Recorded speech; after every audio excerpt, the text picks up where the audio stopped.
Hi, everybody. Welcome to Museum of Glass. Today, we're going to be making some martini glasses. Um, just to get you started, I'm going to give you just a very quick introduction to how glass blowing works. Everything that we do starts out in our glass furnaces. The glass furnaces are the machines where you see the doors closed. There's two of them, one on each side of the studio. If you look up on the big screen, you'll see a diagram. That's what the furnaces look like inside. So inside each of the furnaces, there's a big ceramic pot. In that ceramic pot is 1,000 pounds of melted glass. We keep the melted glass at 2,100 degrees. 2,100 degrees is about as hot as the hottest volcano. At that temperature, the glass has the consistency of honey. So if you can imagine a giant crock pot full of honey, that's what our glass furnace is like.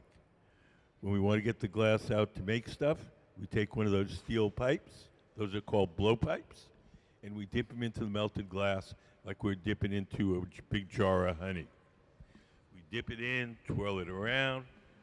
The pipes are hollow, so when we blow, the little ball of glass on the end blows up like a balloon. Once we get the glass out of the furnace, it only stays soft for a little while. So we do whatever shaping or blowing we can while it's hot and soft. And when it starts to cool and stiffen a bit, we go to the second type of furnace, and that's called a glory hole.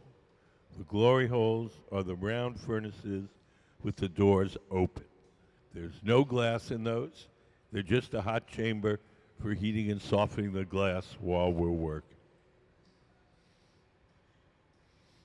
You notice that one of the glass blowers, Sarah Gilbert, is sitting to the left of the workbench. She's the person who's going to be blowing. She blows through that steel tube, the blowpipe, as Ben, the tall guy in the middle, does the shaping.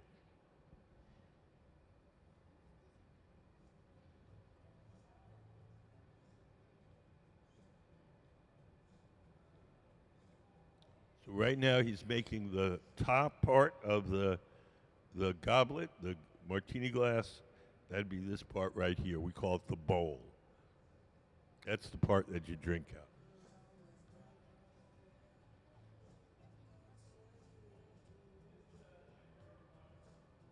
Does anybody have any questions so far? Yeah.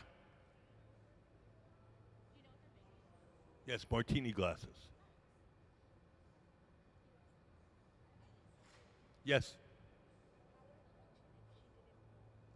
A little louder?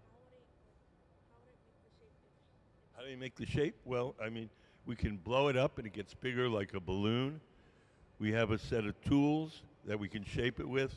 We have a tool called the jacks. We can widen the opening. We have paddles we can flatten it with. We have shears that we can cut it with scissors.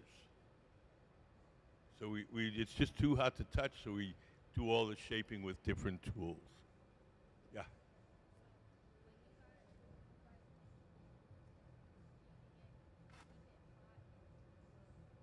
Glory hole. What about it? Say that question again. Well, no, the glass is kept hot in the furnace, the one with the door closed, where Sarah is now. And there's a big tank of molten glass behind that door.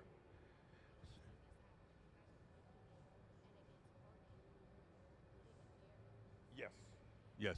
Yes. When it starts to stiffen up, we put it in the glory hole, that heat it for a little bit, and then it gets soft again, and we can do more shaping. The glass itself is made out of three main ingredients: sand, soda ash, and lime.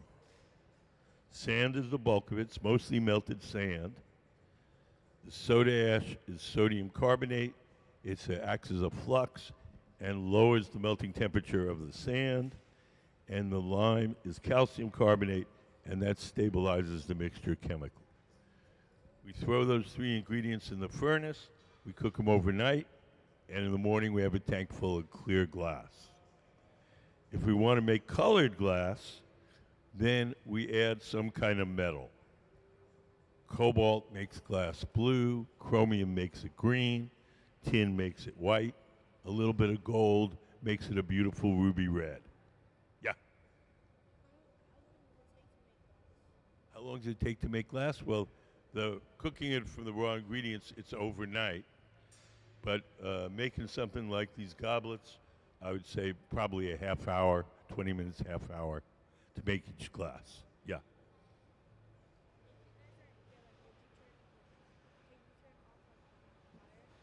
Can you speak a little louder?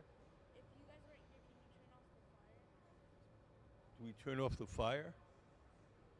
We turn off the fire in the glory holes, the round ones, when we're not working.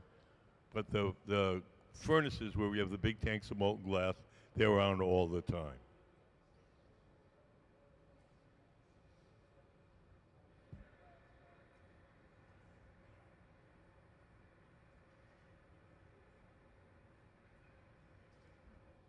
So now Ben's going to stretch out the glass at the top of that bowl, and we're going to trim some of it off. The glass at the top is always a little bit thick, so we stretch it out, and then we can cut it off with a pair of shears.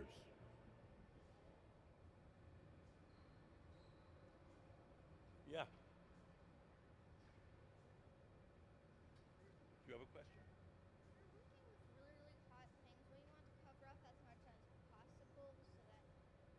No.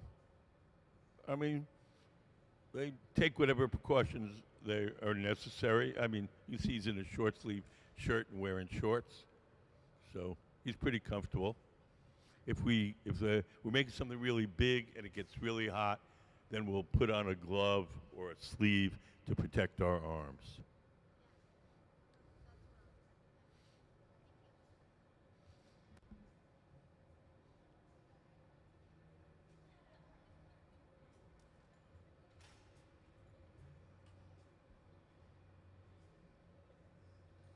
Glass blowing is a team sport. We rarely work alone. These guys you see here have been working together for, I don't know, 17, 18 years now.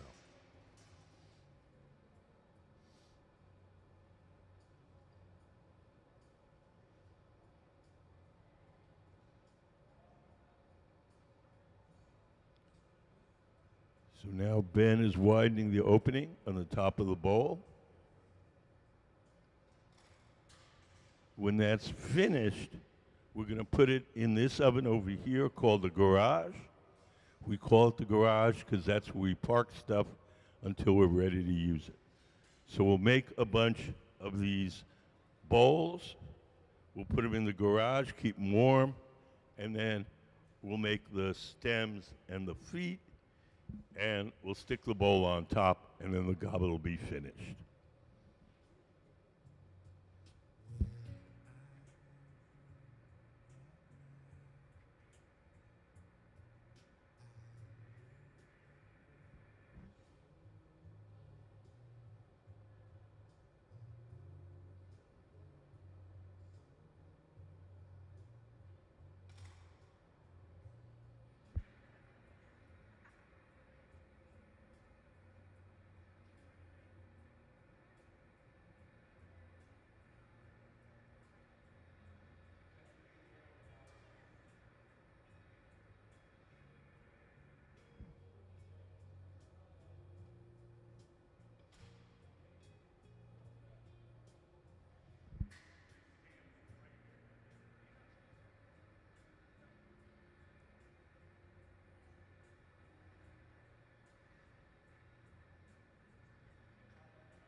Nick, standing up, is holding a wooden paddle against the front of the top.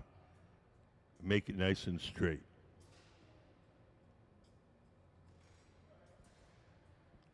So we're going to take that off the metal rod, and we're going to place it in the garage. and that's going to keep it warm until we're ready to assemble the goblet. The garage is another oven. It operates at about half the temperature of the furnaces. It's hot enough to keep the glass from breaking, but it's not hot enough to make the glass soft. So whatever goes in the garage stays warm, holds its shape. We're ready to use it. We'll pull it out and heat it up a little extra.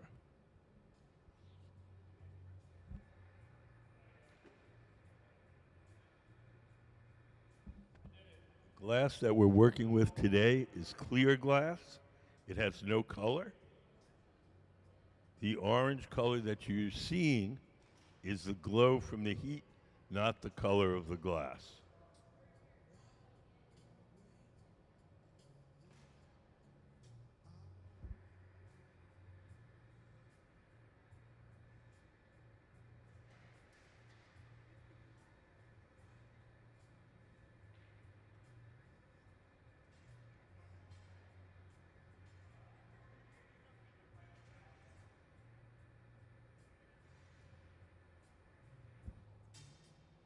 In order for the glass to stick to the metal pipes, we have to heat up the tips.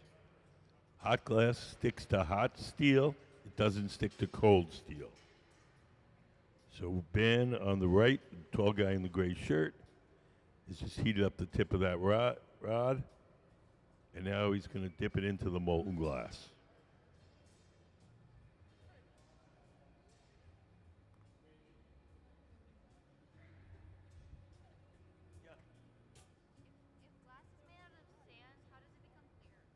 How does it become clear? Sand is clear. If you took a little grain of sand and you polished it, you would see that it's actually, sand is little pieces of quartz. And if you, the little grains are a little rough, so they spread the light and they look kind of whitish. But if you actually took one grain and looked at it on the microscope and polished the edge, you'd see that the sand itself is clear.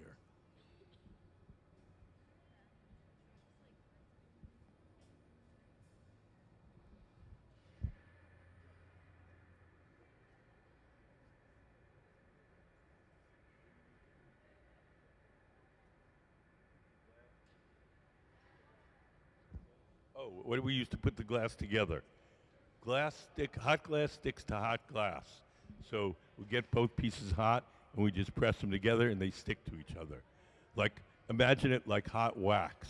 If you had two pieces of hot wax and they were hot and soft and you pressed them together, they stick to each other. So we don't need anything but the glass to stick the parts together.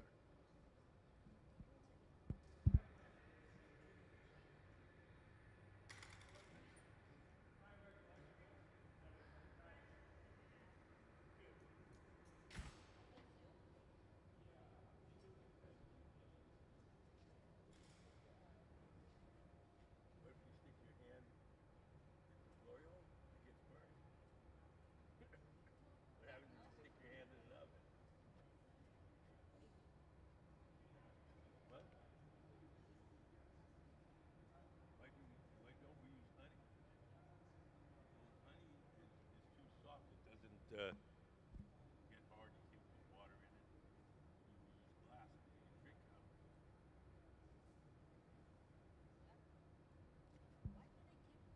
of it. Why? Because the glass only stays soft for a little while when we heat it up. So we heat it up in there, we sit down at the bench, do whatever shaping we can while it's soft, and when it starts to get hard again, we go back to the glory hole and heat it up again.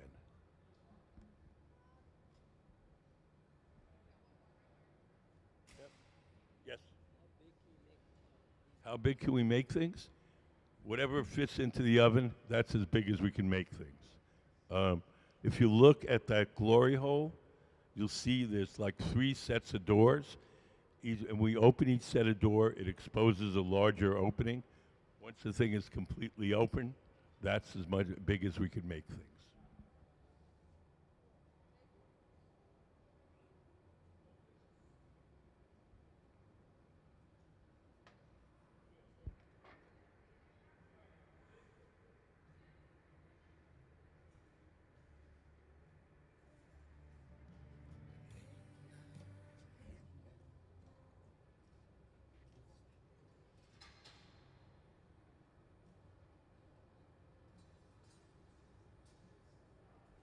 Sarah on the right in the gray shorts is bringing some glass to Ben. Ben's going to wind it on, and we're going to make a little spindle-shaped decoration called an avolio, A-V-O-L-I-O.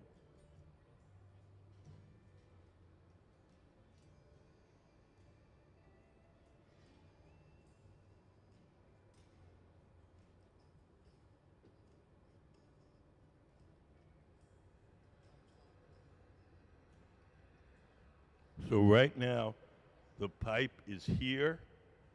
We just made this part right here.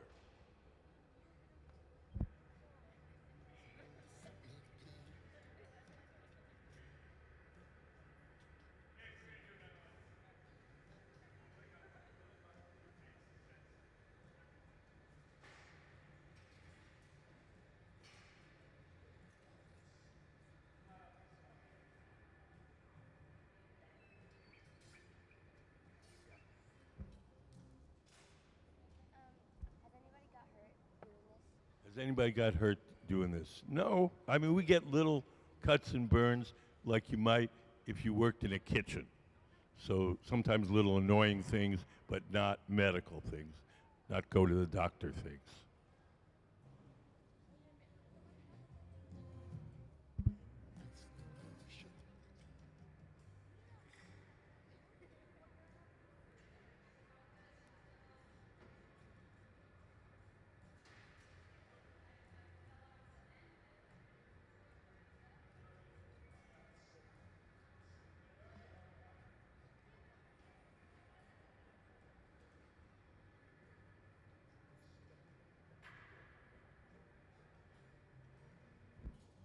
Sarah's holding a wooden paddle against the bottom to keep that part nice and flat.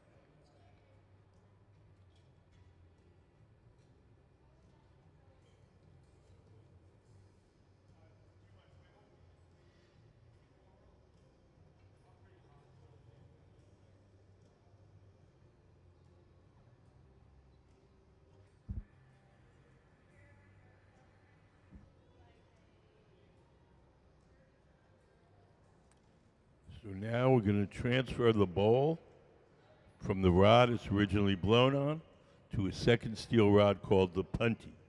The punty will hold it from the bottom while we shape the top.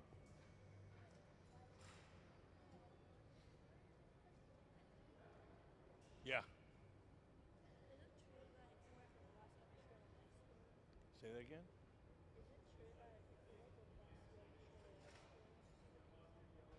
Can you speak a little louder? I'm sorry.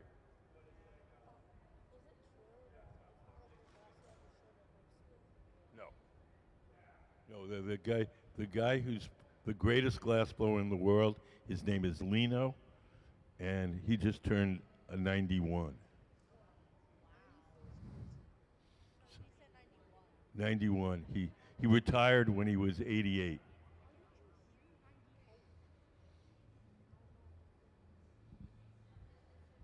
So you can have a good long career blowing glass. Lino started when he was 11, and he retired when he was 88, and he's still kicking at 91.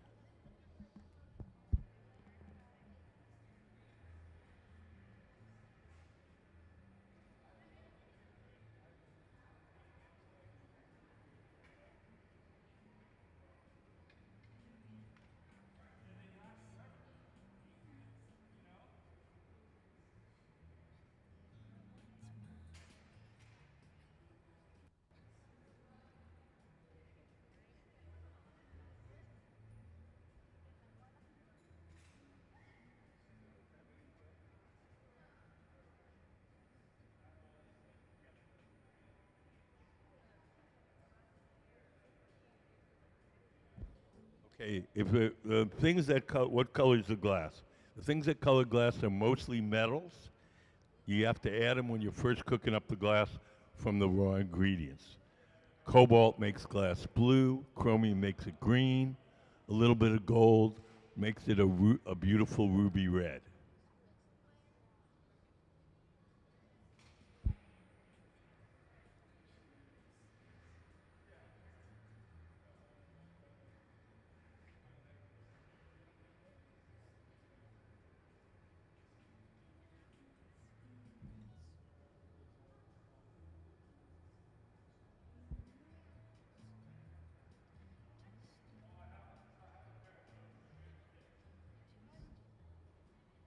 tool in Ben's hand that he's shaping the glass with is called the Jacks, Jacks.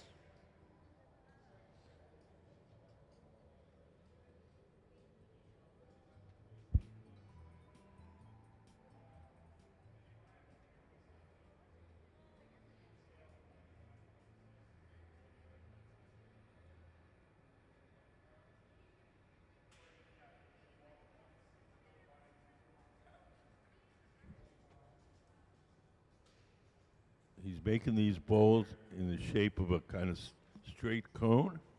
That's the traditional shape for a martini glass.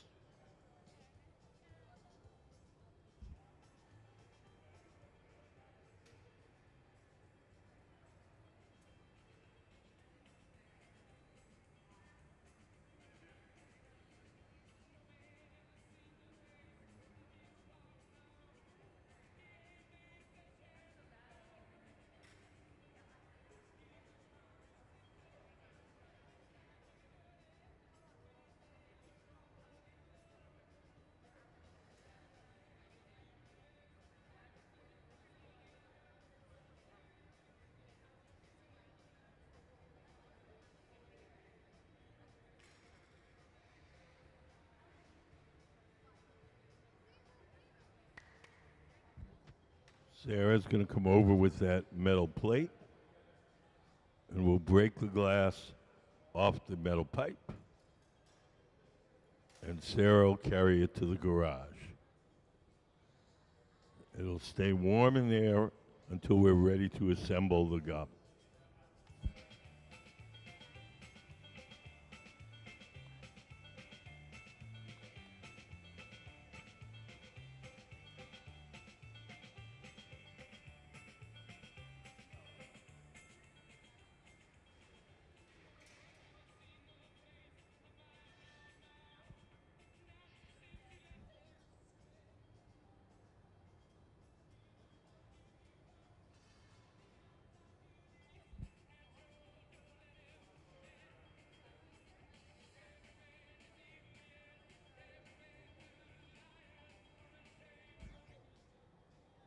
Ben is dipping his pipe into the big tank of molten glass. Each time we dip it in and coat it, it's called taking a gather, Gather.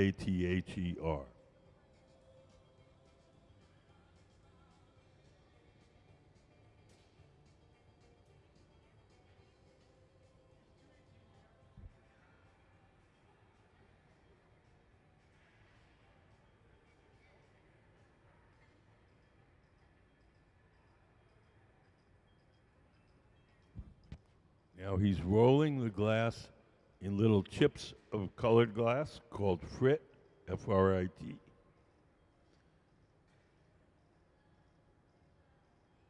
And he's going to the glory hole and melting those little chips of colored glass onto the surface.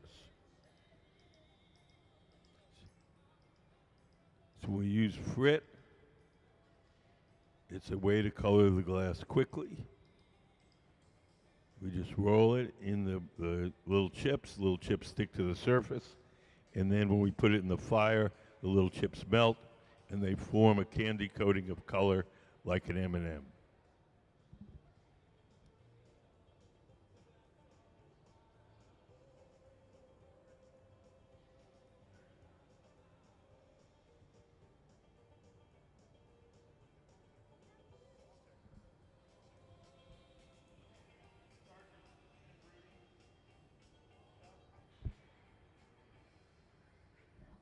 We put up the frit photo.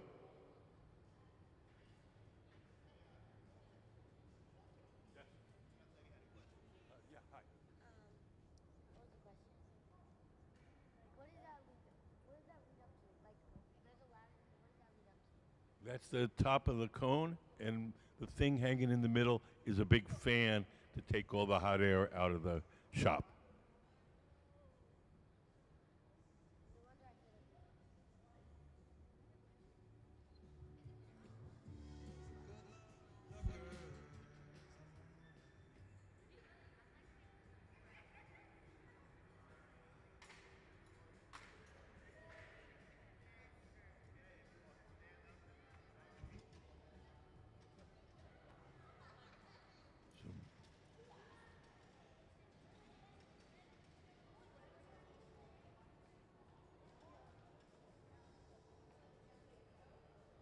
So right now, Ben is making the stem of the goblet.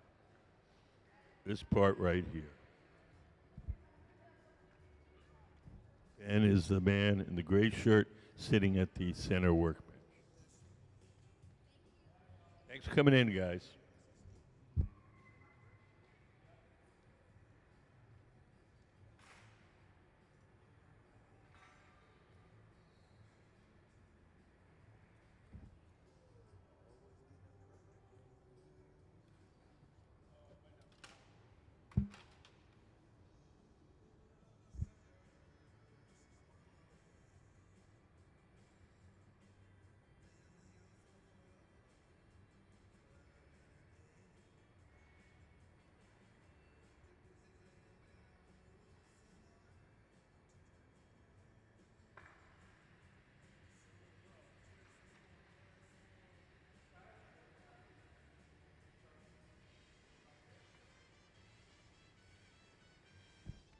So we're using a torch to heat up just a small part of the glass, make just that small part soft, so that Ben can shape just that part.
So, hi everybody. Welcome to Museum of Glass. The folks that you see working on the floor are our Museum of Glass Hot Shop team. Glass blowing is a team sport. We rarely, if ever, work alone. So these guys are making goblets. Not the same design as this, but generally similar. And he's making the stem, and he wants the stem to look like bamboo. So he's making little notches in it, like the sections of a piece of bamboo.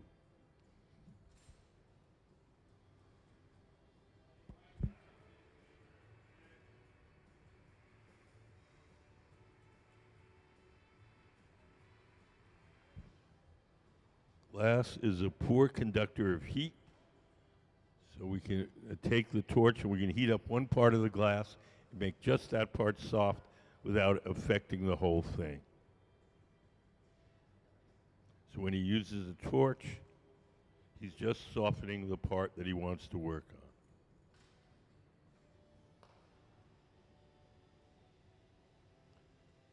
on. The torch he's using now is a propane and oxygen torch.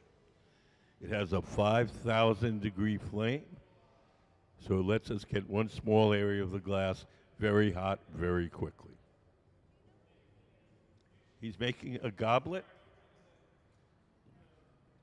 These are goblets, and he's making the stem part, the part that holds up the bowl that you drink out.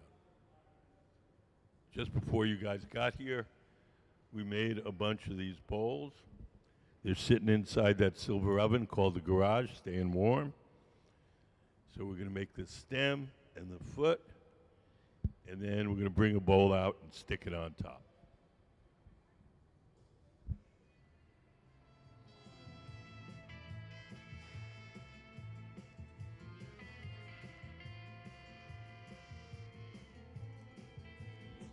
So as Ben, the man sitting at the workbench in the center, puts the finishing touches on the stem, another one of the glass blowers, Nick, is going to bring him some molten glass. We'll wine on a little bit. and then Ben will heat that up and shape it.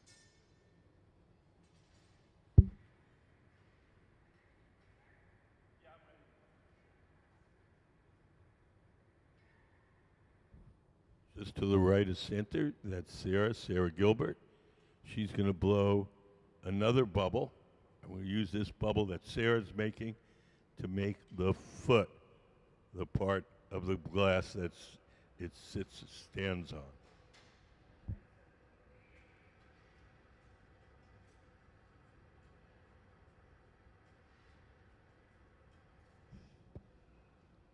Sarah Gilbert is a very talented glass blower. She's been blowing glass for 24, 25 years.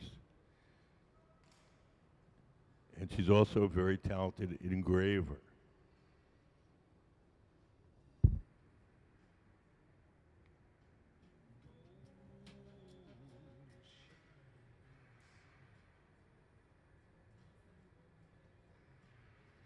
Anybody got any questions?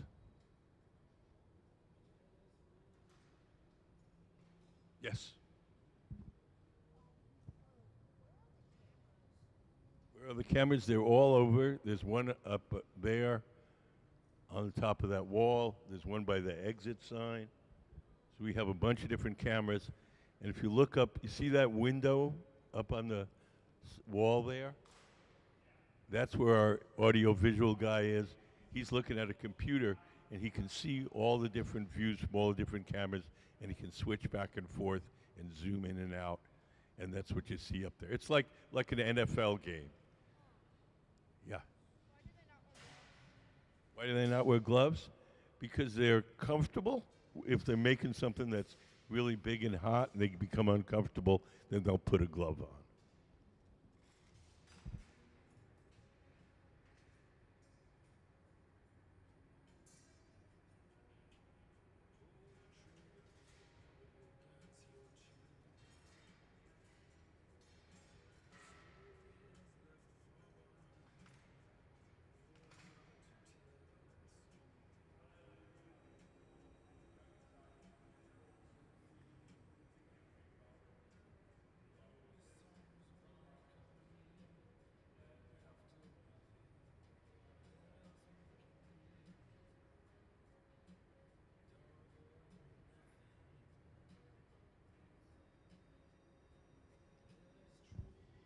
Round oven where Ben is heating up the glass is called the glory hole.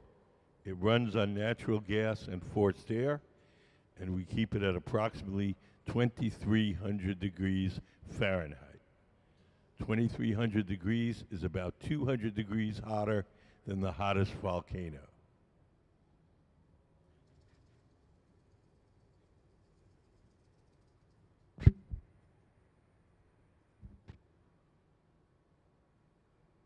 So now we've got the foot shaped.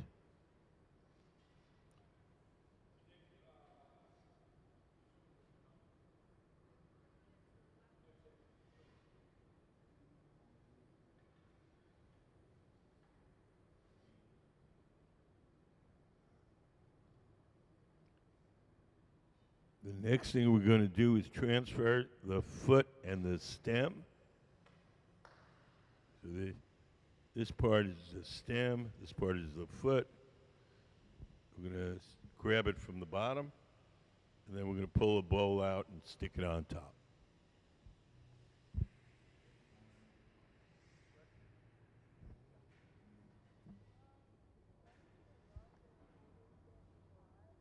You have a question? I can't hear you.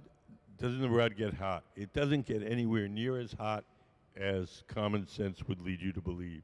It's very long and has a lot of surface area to dissipate the heat. So if it does get hot, too uncomfortable, we have a gadget over there called the pipe cooler.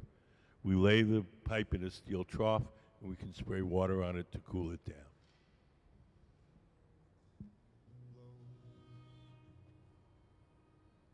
So we're going to transfer it now to the punty. Sarah's got the punty. That's the second steel rod. So now it's held from the bottom. from under here, and we're going to assemble it. This happens very quickly. Ben's going to sit down at the workbench with the stem and the foot. Sarah's going to come over with a little dab of molten glass, and then one of the, I think Nickel will grab the bowl, and we'll stick it on top.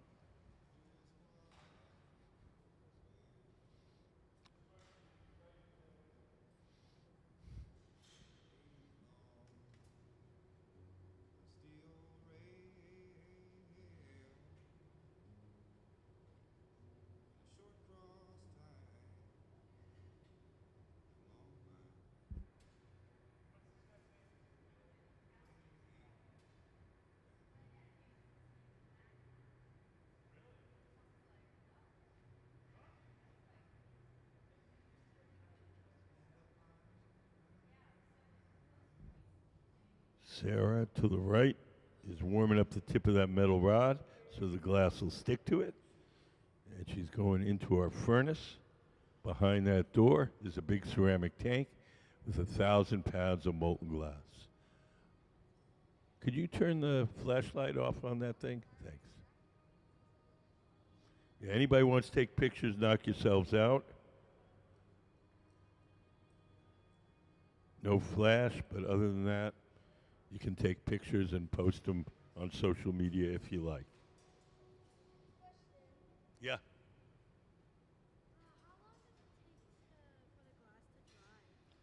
Well, there's two answers. How long does it take the glass to dry? There's two answers to that. If we just put it on the table and let it cool on its own, it'd be cool in 20 minutes, but it would break. If we want to keep it, we put it in one of these big black ovens and we cool it down very slowly overnight, and then it doesn't break.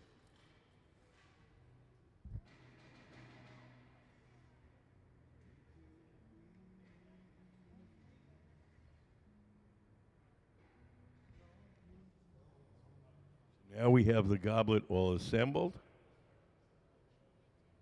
We're just going to make sure everything's on there nice and straight.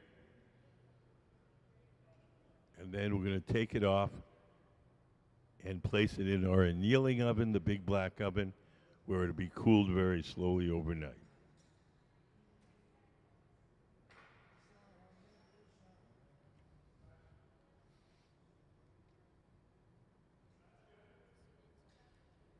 So let's have a hand for the Museum of Glass Hot Shop team, Ben Cobb, Sarah Gilbert, and Nick Davis.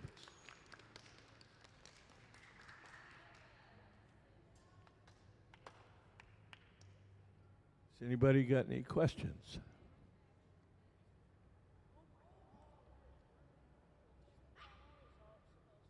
Yeah.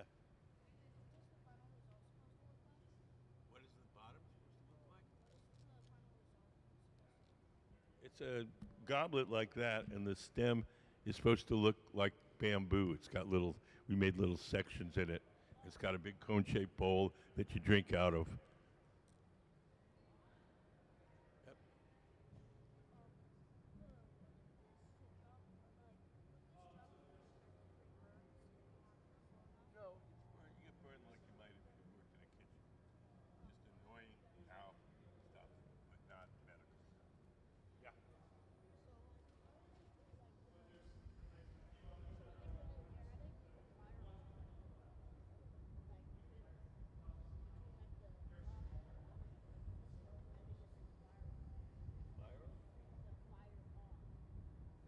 The fire off. I mean, there's no fire on it when we put it away. It's just it's a hot oven in there. We keep it at a constant temperature, and then there's a computer which slowly turns the temperature down overnight. Yeah, well, we're making a little different design than that. We're making it with the bamboo stems instead of the stems that you see there. But yeah. Over to the left, we're doing what's called charging the furnace. We're throwing the raw ingredients for the glass into the furnace.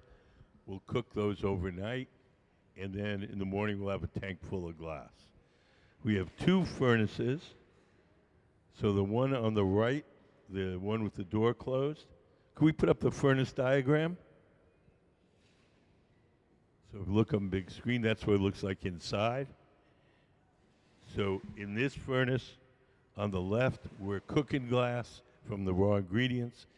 In this furnace on the right, it's all cooked and ready to use. We put up the ingredient slide.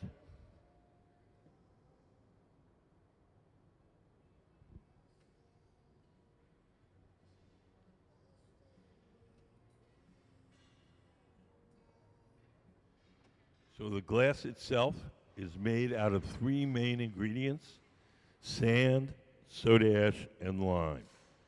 Sand is the bulk of it. It's mostly melted sand. Soda ash is a chemical which lowers the melting temperature of the sand, makes it easier to melt, and the lime holds the whole thing together. We throw those three ingredients in the furnace, cook them overnight. In the morning, we have a tank full of clear glass. Yeah. That's a fan up there to take the hot air out of the studio.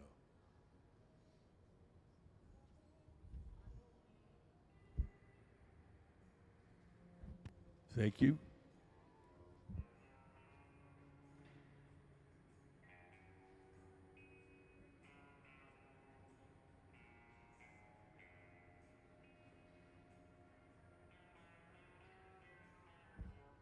So now Ben is making another stem. That's Ben Cobb in the gray shirt, sitting at the workbench.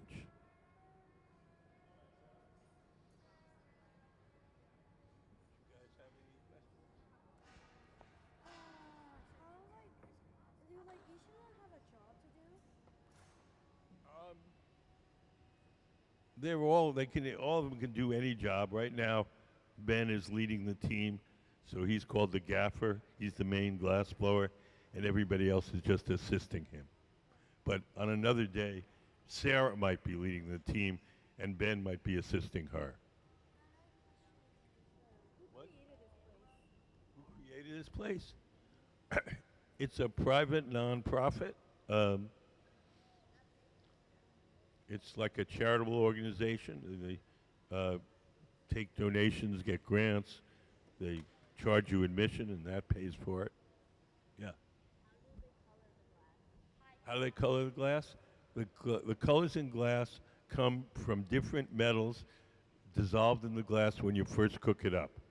Cobalt makes it blue, chromium makes it green, tin makes it white, a little bit of gold makes it a beautiful ruby red. What? Those glasses up there that have been colored. What? Those glasses up there have been colored. Well, the colored glass itself is made with the different metals, and then we can buy the colored glass like an artist buys paint, and we can coat our bubble with whatever color we want it: red, blue, green. We have a little video. Can we play color overlay? The color in glass comes from adding various materials to the mixture of raw ingredients called batch. Most of the colorants are compounds containing some kind of metal. For example, adding cobalt to clear glass creates a deep blue. Tin and antimony can be used to create white glass, and gold chloride can produce a rich red or pink colored glass. Colored glass is melted in furnaces, just like clear glass, and then is usually rolled into bars for storage and easy application. In order to apply color bar to a bubble, we first need to preheat the color to approximately 950 or 1000 degrees Fahrenheit in a color oven or garage. Once warm, the color is then picked up on the end of a punty rod using a little bit of clear glass as a support. The color is then heated in the 2300 degree glory hole to soften it and make it malleable, while another artist creates a small bubble of clear glass on a blowpipe. Once warm, the color is dropped over the clear bubble, and then using a variety of hand tools or the steel marver, the color is rolled back over the clear in an even layer. This process is called dropping color, or creating a color overlay. Depending on the project, that bubble is then usually gathered over with clear glass and blown into the final form.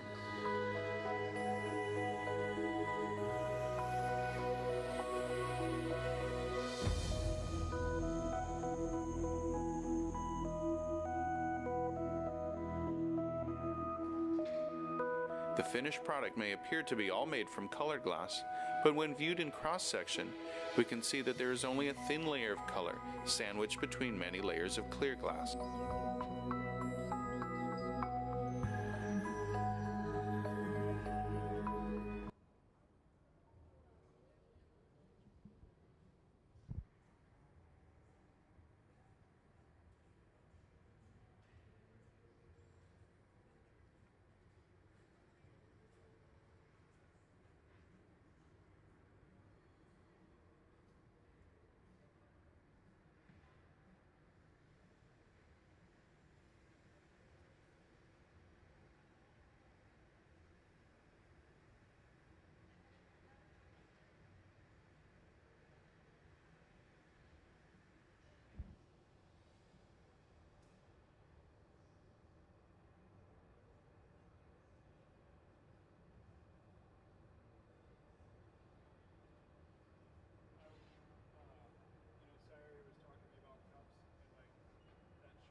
So when we make these goblets, we make them in parts.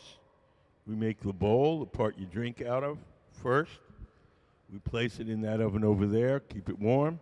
Now Ben, sitting at the workbench, is making the stem. He's making a different stem than the one we have here. He's making a stem that kind of looks like bamboo. So he's going to squeeze little sections, little dents in the sections, so it looks like the little, like bamboo does. It has, it's made up of little sections.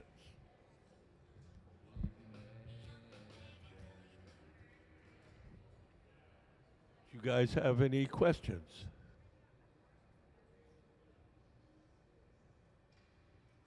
Yeah. Yes.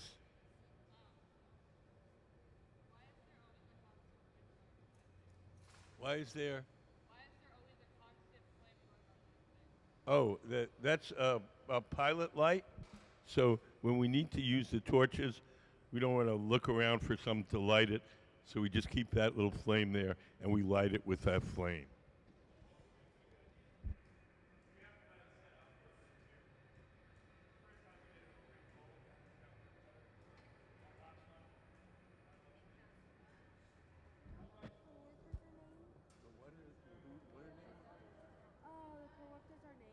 Coworkers are named? Yeah. Yeah. Well, there's Nick Davis standing up, Ben Cobb sitting down, and Sarah Gilbert in the gray shorts. So these guys all work for the museum. This is their job, and they're super skilled, and they can make just about anything you can imagine.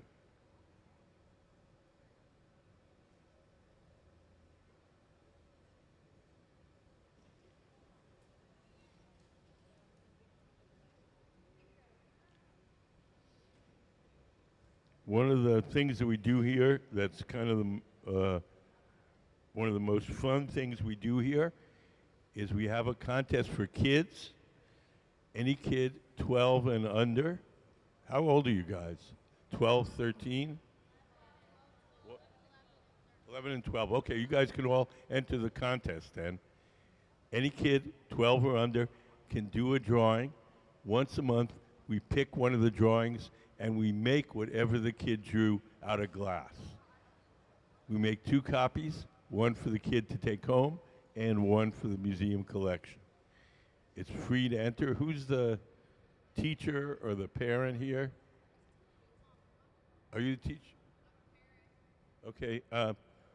There's a table out in the lobby with entry forms for if you take one and just copy it at home, one for each kid, and then they can do their drawings and you can mail them in.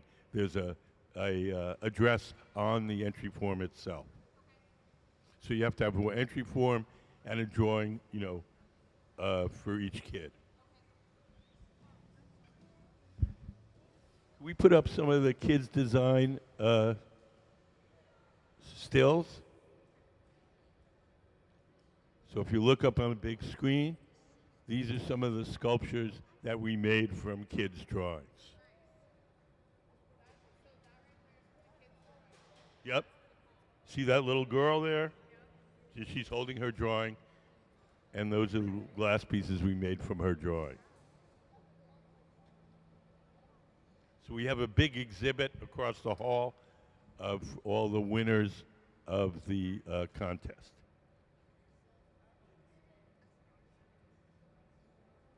There you can see a drawing. Oh, you can see a drawing, and then you can see the glass. Yes. Mm-hmm. There's a whole exhibit across the hall. You can see all sorts of stuff that we made.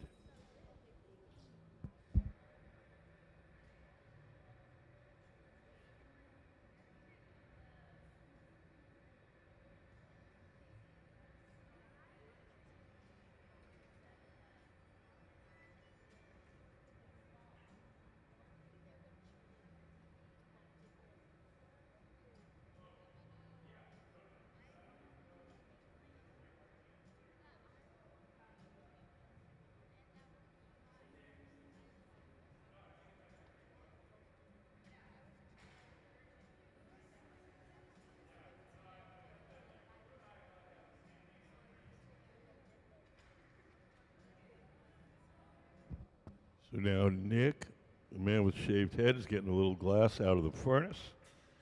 He's going to bring it to Ben. And Ben's going to wind on just a little bit of molten glass and make a little disc at the bottom of the stem.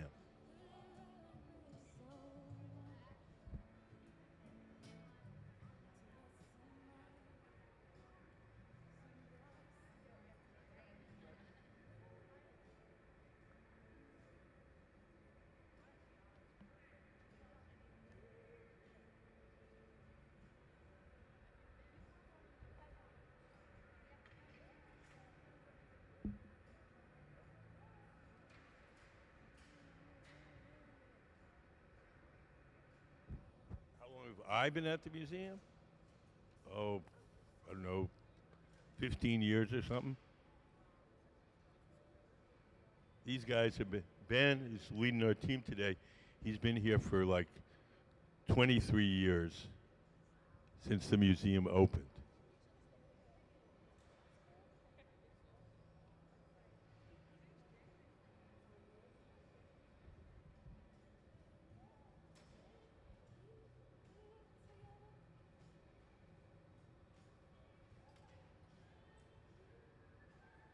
Sarah's blown a second bubble. We're going to use the bubble that Sarah has to make the foot. We'll drop it on top of the stem, cut it off. We're going to heat that up again and cut that little bubble in half. This is called a blown foot, and we call it a blown foot because we blow a bubble to make it.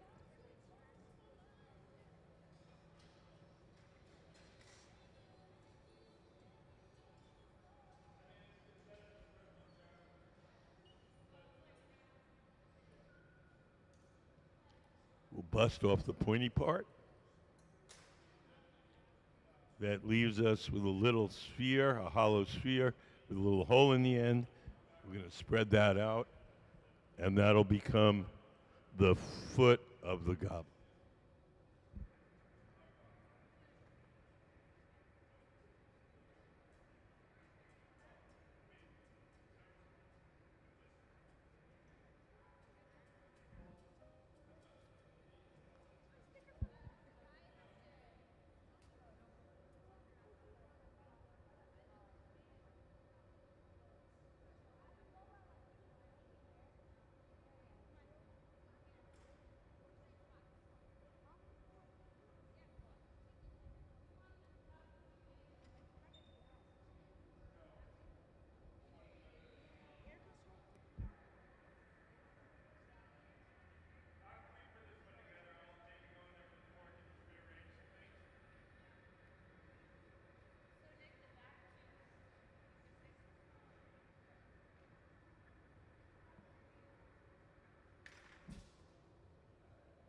How are you guys?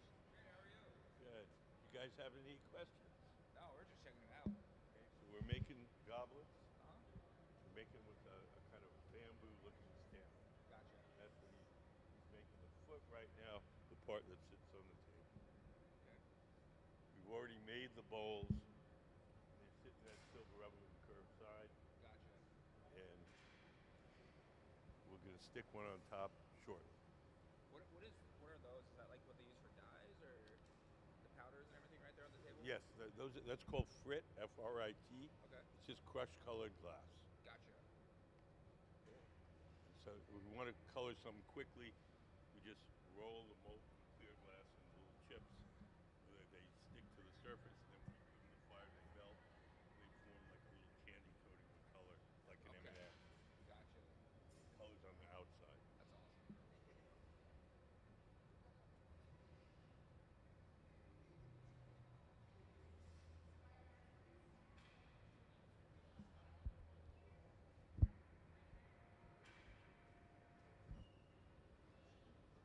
So now we're going to transfer the stem and the foot from the rod it was originally blown on to a second steel rod called the punty, P-U-N-T-Y. Sarah in the gray shorts is got the punty. We'll break the glass away from the original pipe. So now it's held from the bottom. We're going to grab one of these bowls from the garage and stick it on top. The garage is that silver oven with the curved side. We call it the garage because that's where we park stuff until we're ready to use it.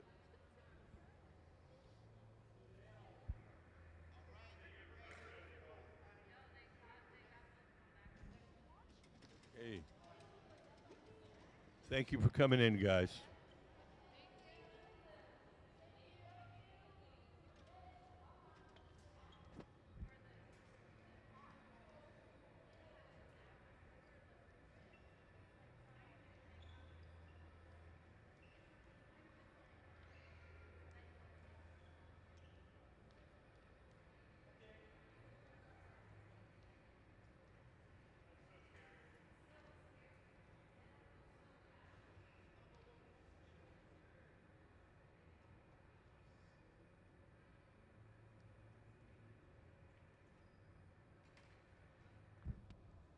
We're going to dab a little molten glass on top of the stem.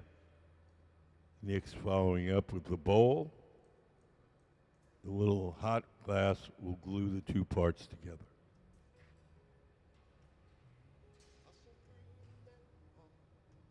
So now the goblet's assembled.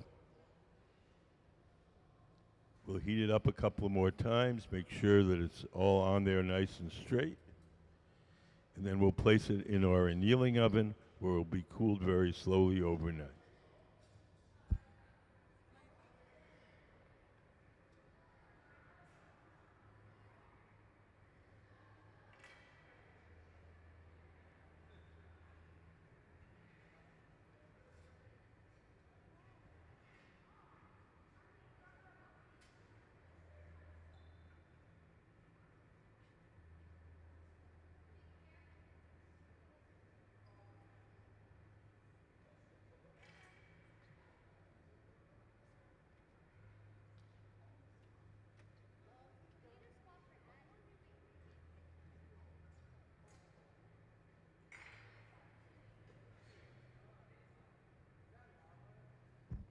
Glass. Glass is kind of like lava. Lava is melted silica rocks, and glass is melted sand. Yes. Nope. We try not to burn people's hands off.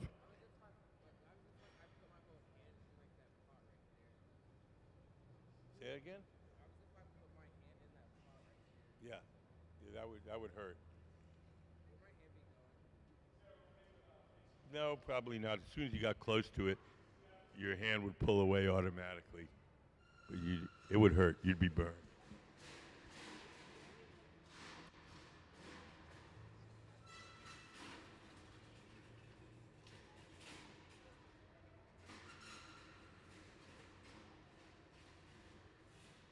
So, hi everybody. Welcome to Museum of Glass.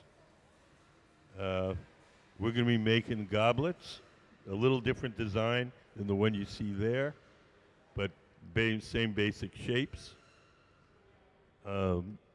Just give you a quick introduction to how glass blowing works. Everything that we do here starts out in our glass furnaces. The glass furnaces are the machines where you see the doors closed. Can we put up the glass furnace diagram?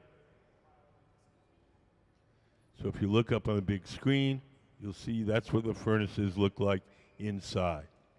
So in each of the furnaces, there's a big ceramic pot.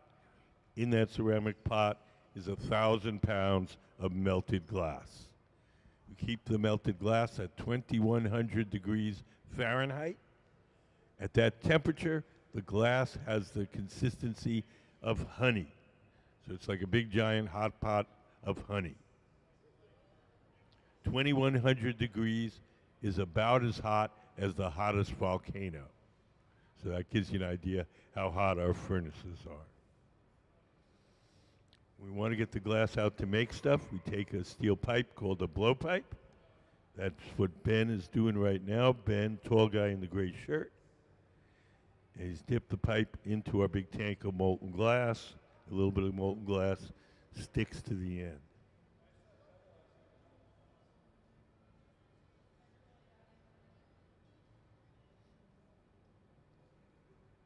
The glass that he pulled out is clear glass. It has no color.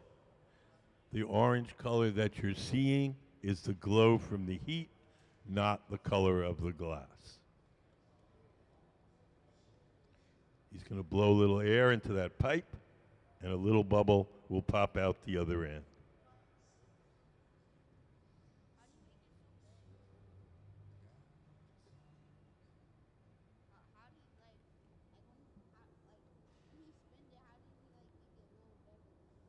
By blowing. Blows into the pipe, and at the other end, it blows up like a balloon. Does that make sense?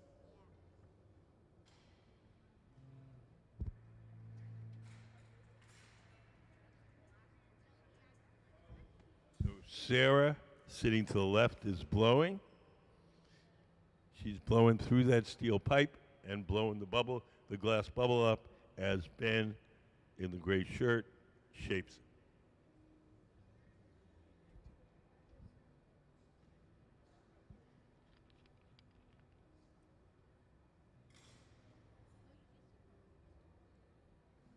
So this bubble that they're making right now is going to be the part of the glass you drink out. We call this the bowl. We're going to make a couple of bowls in a row, and then we'll make some stems and feet, and we'll stick the bowls on top. Yeah. What? Are they still hot? What's still hot? The No. Those are cooled over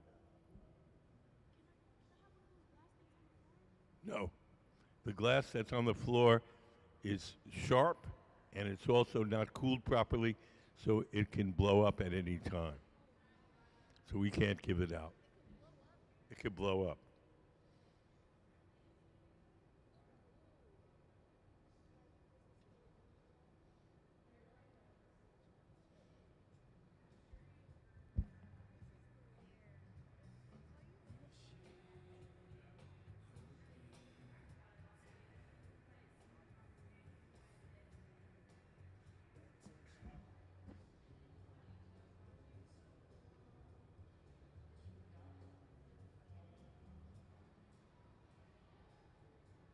Now Ben is shaping the glass using a tool called the jacks, those big metal tongs.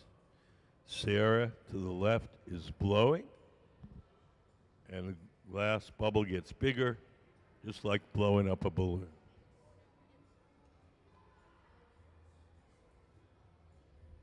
You guys have any questions?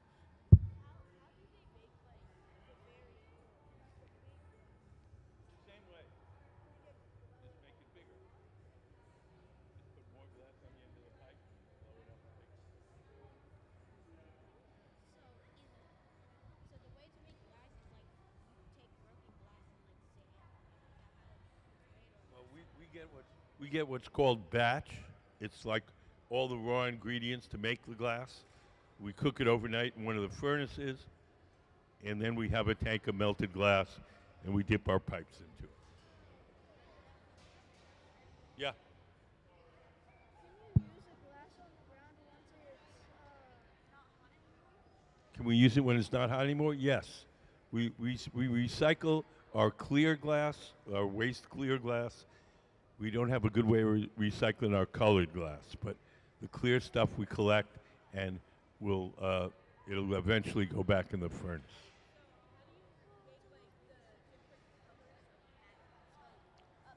The colors in glass come from cooking up the glass with different metals. Cobalt is a metal, it makes glass blue. Chromium is a metal, it makes glass green. Tin is a metal, it makes glass white.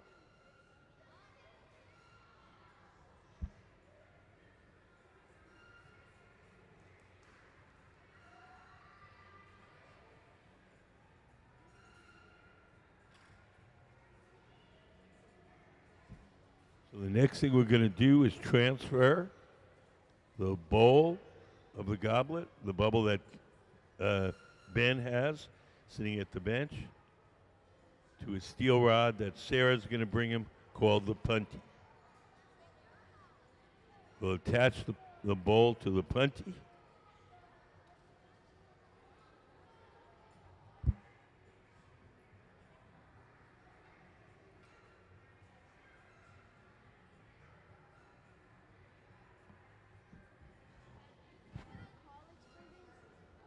Some of them did, yeah.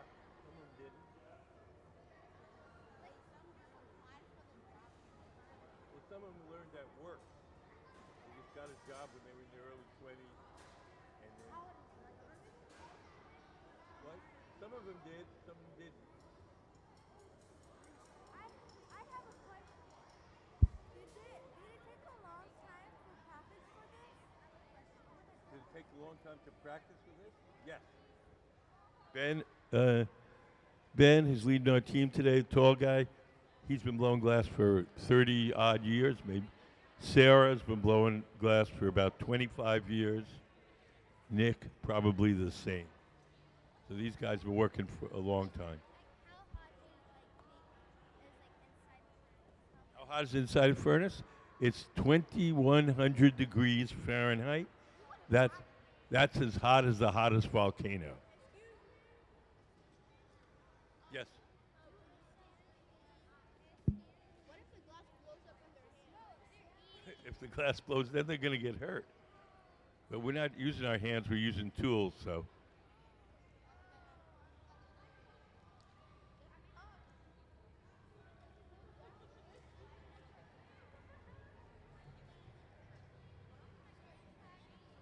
So Ben is trimming off some of the glass from the top of the bowl.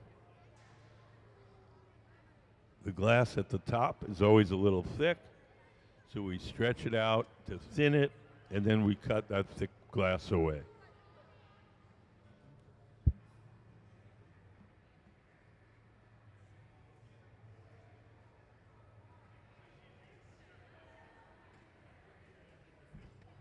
So now Ben is widening the opening at the top of the glass so you can drink out of it.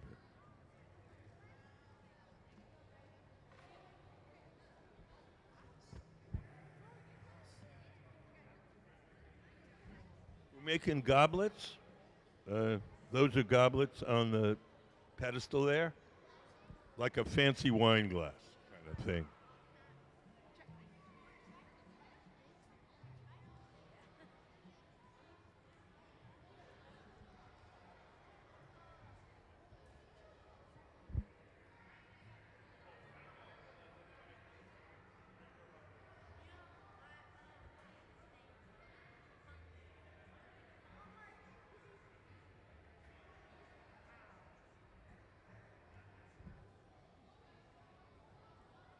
So now Ben is widening the opening by pressing on the inside with that tool called the jacks.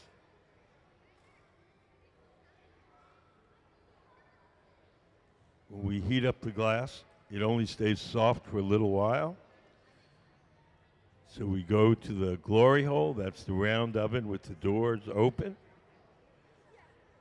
We put it in there for a minute or two, it gets hot and soft, and then we go back to the workbench and shape it.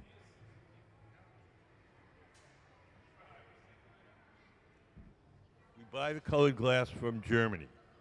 2 companies in Germany that do nothing but make colored glass. We buy it like an artist would buy paint. So they don't make it, they get it from Germany? Mm-hmm. Yeah, just like you go to the art store and buy a tube of red paint, we go to the glass store and buy a bar of red glass.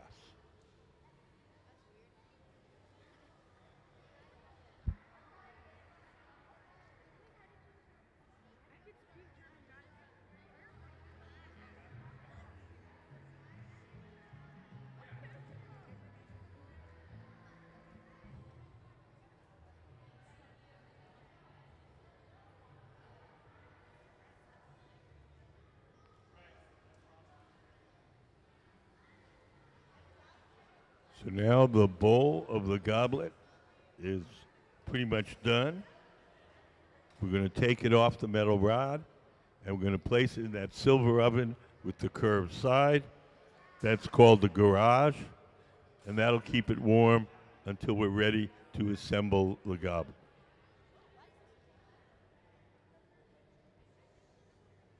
The garage operates at about half the temperature of the furnaces. It's hot enough to keep the glass from breaking, but it's not so hot that it makes the glass soft. So whatever goes in the garage stays warm, holds its shape. We're ready to use it. We'll pull it out and heat it up a little extra.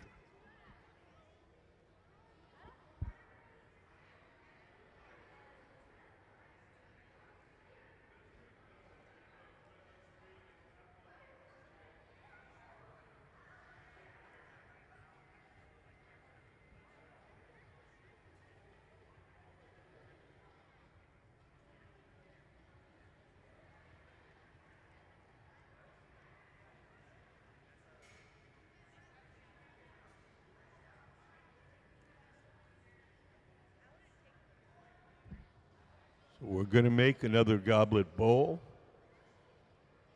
Ben, tall guy in the gray shirt, has dipped his pipe into our big tank of molten glass.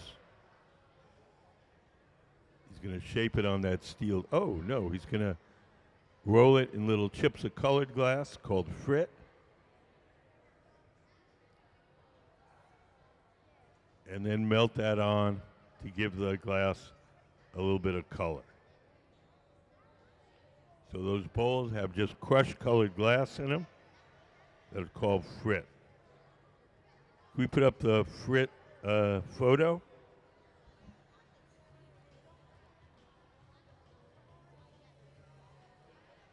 So we buy colored glass in those.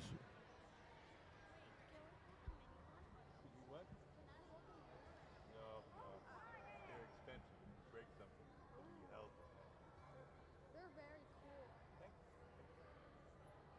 Did you make one? Nope. These guys made them.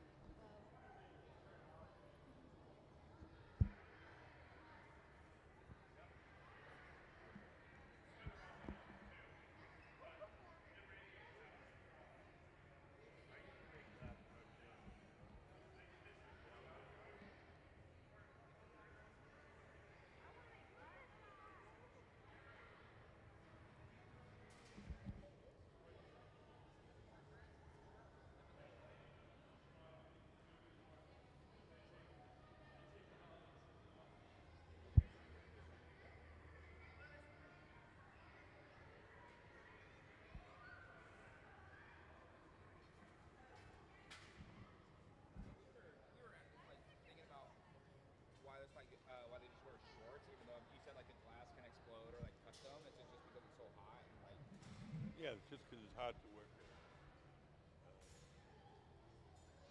The glass on the floor doesn't really like to pop, Gotcha. not like an explosion. Yeah, got it, got it. Okay. I was like, there's not a lot of PPE, it seems like. You check your equipment. Well, not that, like, what I was saying, like the gloves, you can't use gloves, you need the Oh, we use dexterity. gloves. Yeah. I would, if you make something really large, then it gives off a lot of heat, and they'll put a glove on or a Kevlar sleeve Gotcha, to yeah. protect their arm. But if they're comfortable, then then they don't wear anything. Okay. We've had a really good safety record. We had one trip to the emergency room in 23 years, Oh, wow. and that was a slip and fall all over the glass. Yeah. As I was saying, like, you kind of just need to be on point at all times, it seems like, too, like, as Oh far as yeah. that Well, goes. these guys are pros. Ben, I think, 31 years. Sarah, next to 25. She's full on professional.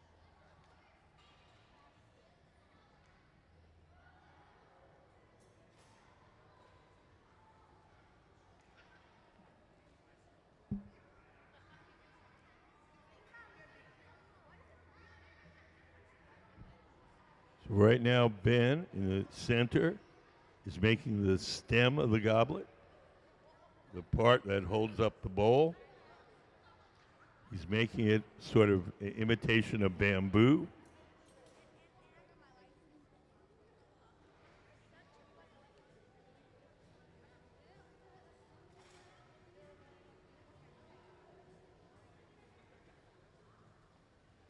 Yes. Well, if it's clear glass that we mess up, then we can throw it back in the furnace and melt it again. Colored glass, we don't have a good way of recycling.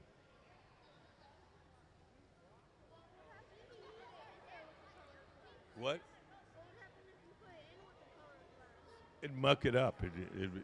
It would muck it up. Yeah.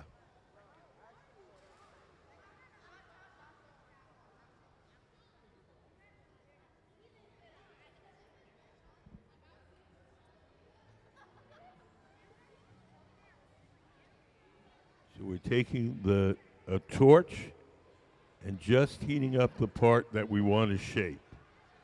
Glass is a poor conductor of heat, so you get one part hot and soft without disturbing the rest of the shape.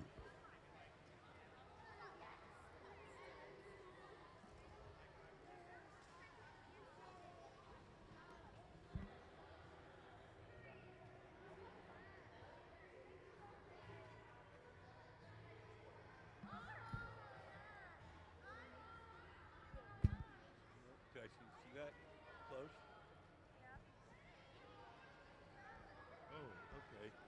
Oh, okay. They take little rods of glass and a torch, and they melt them, and they make this like the ball in the center. They just construct it by melting on different pieces, and then they make the big square around it.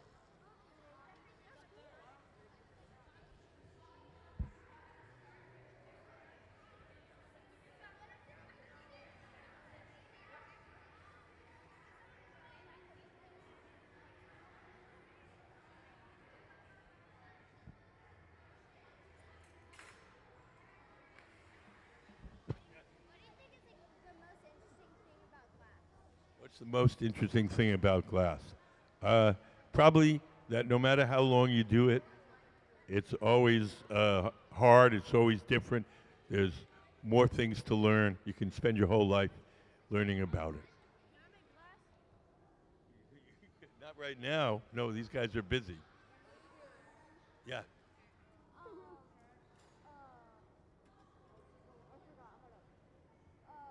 So can we still make out a sand castle out of glass? Yeah, you could. Because sand is kind of made out of sand.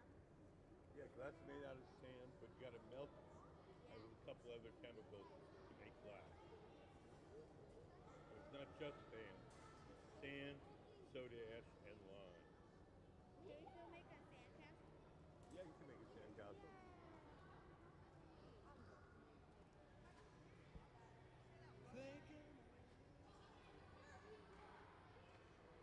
We add a little dollop of molten glass, make a little disc at the bottom of the stem.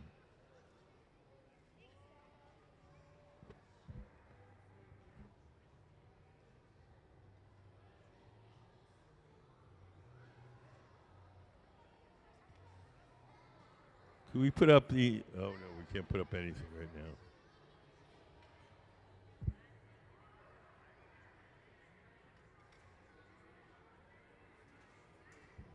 Over on the right, Sarah is blowing another second bubble, and we're going to use that second bubble to make the foot of the goblet.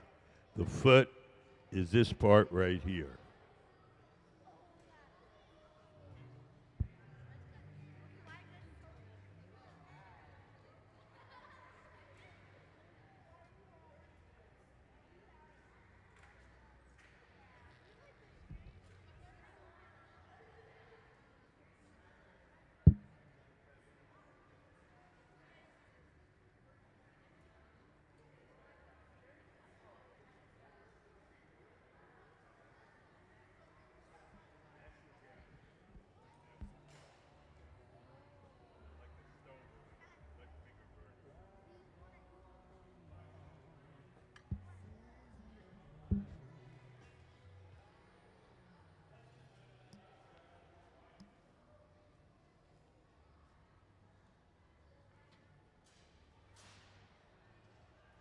Hi. How are you guys? Good. Good. Do you have any questions? Anything you'd like to know?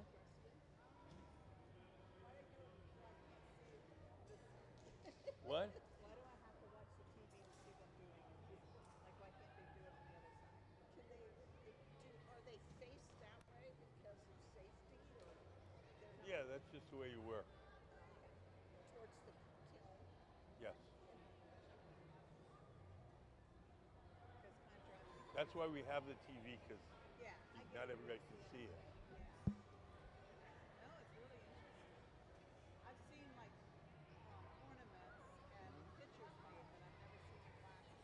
Yeah, we're making goblets. So we're making a martini goblet that has a stem that looks like bamboo. And so the top of it's clear, and then the stem is. Stem is rolled in a little white and yellow crushed glass in those stainless steel bowls. But that doesn't. How do you color the glass? Like all of the glass? You can only really color the glass when you first cook it up from scratch. It's like making a chocolate cake. You get all the ingredients, then you bake it. Okay. The things that color glass are metals. Cobalt makes glass blue, chromium makes it green, tin makes it white, a little bit of gold makes it a beautiful ruby red. So when you put it in the kiln, that's in the glass already, or you put it in the glass at the? No, we buy colored glass in various forms and then coat our clear glass with the colored glass. Okay. We buy it from a company in Germany, and they cook it up from scratch with a different metal. And then, another question about money.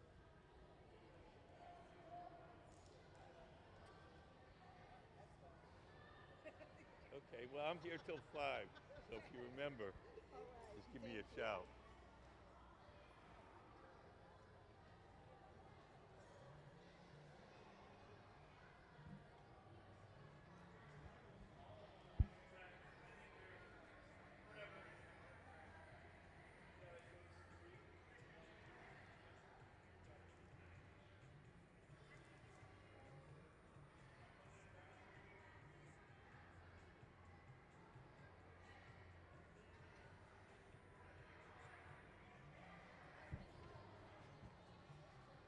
So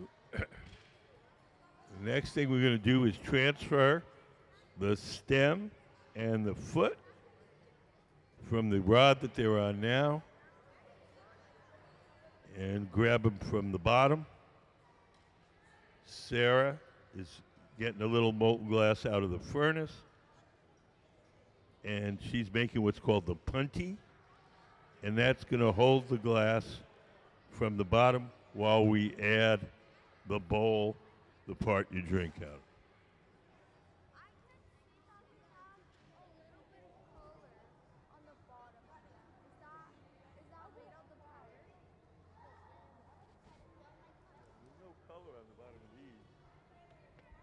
just use the ones we're making now. We put some color on the stem, on the part that holds it up. You can touch it? Nope, You can't? it's very expensive. Something gets burned. I'm in trouble. Wait, this. Oh, it's the H.R. thing. This outside? Wait, when's lunch? When's Say what? When's lunch? Soon. I don't know. That's up to you. You teacher.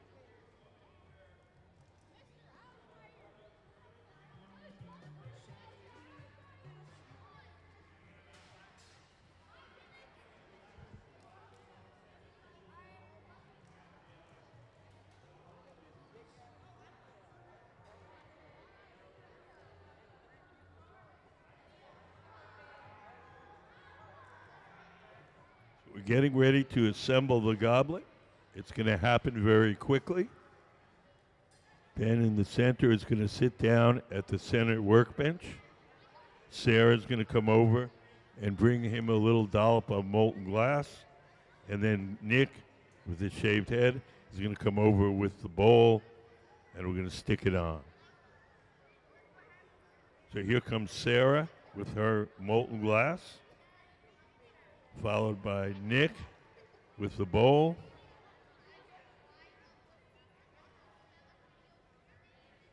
And we'll tap on the metal rod to release it.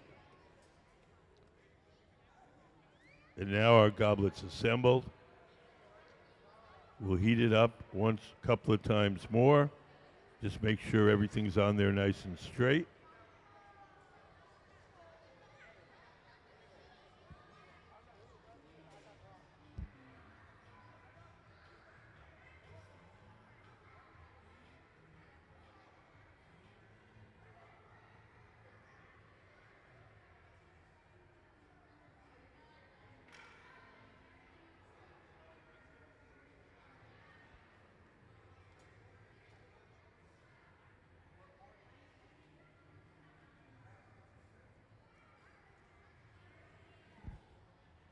Everything that we make here has to be cooled slowly or it'll break. The slow cooling process is called annealing. We'll put it into one of these big black ovens called annealers. We hold them at a constant temperature all day long. We place all the glass we make during the day in there. And then at night, the oven has a little computerized thermostat that slowly turns the temperature down to room temperature. If we just made these and put them on the table and let them cool on their own, they would cool too quickly and unevenly, and they would break.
We're going to make another stem.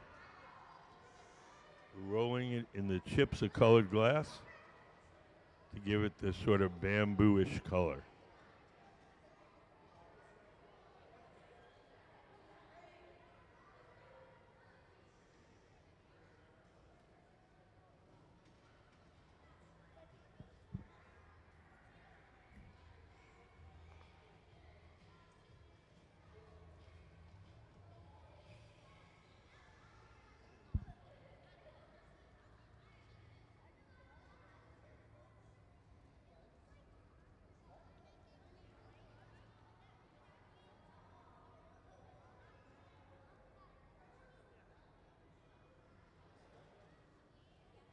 The folks you see working on the glass today are team. Glass blowing is a team sport. There's Nick Davis with a shaved head on the far right.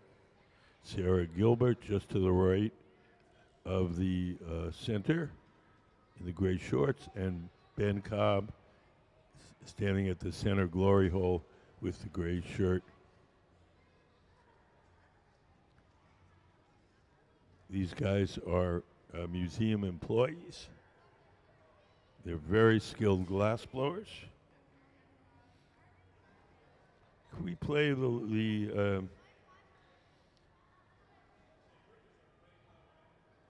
play the little PowerPoint with their artwork? So these folks are also artists in their own right. That's the work of Gabe Fina.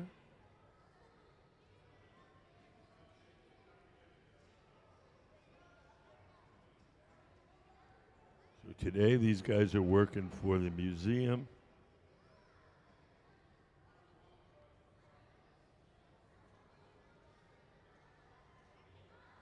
This is the work of Sarah Gilbert, Sarah in the black shirt and gray shorts.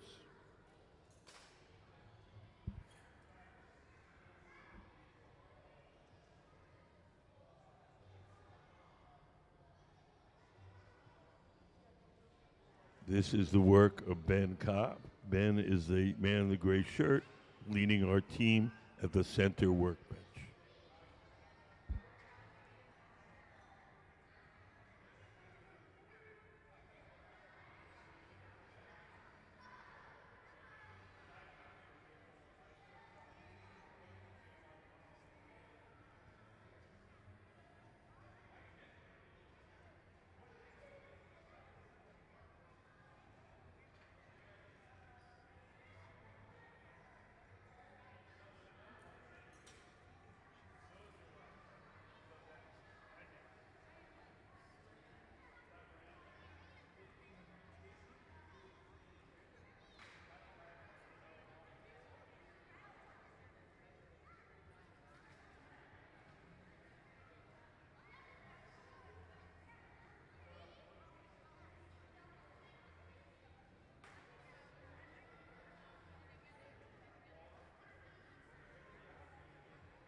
Now Nick is holding the torch and it's just softening the part that Ben wants to shape.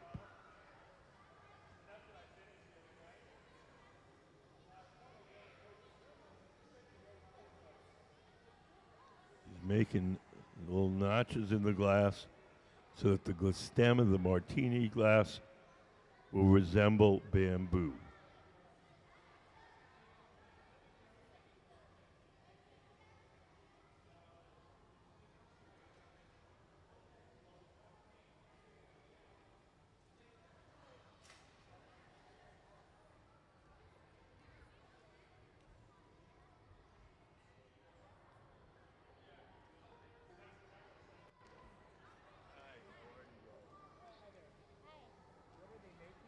Making martini glasses with a bamboo stem. And what So is that's it the about stem the right gas there. that makes it? What? What is it about the or is it gas that he's using right now to make the color in the stem?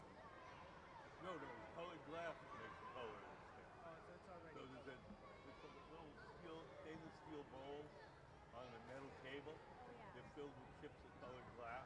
Okay. It's called frit. So we take the clear glass from the furnace, we just roll it in the little chips, and then melt it on. Okay.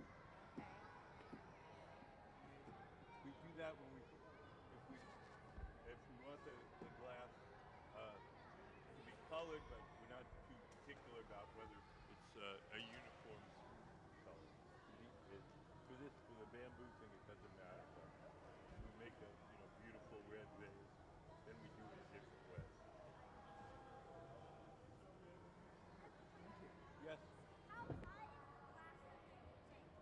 hot is it? It's 2,100 degrees.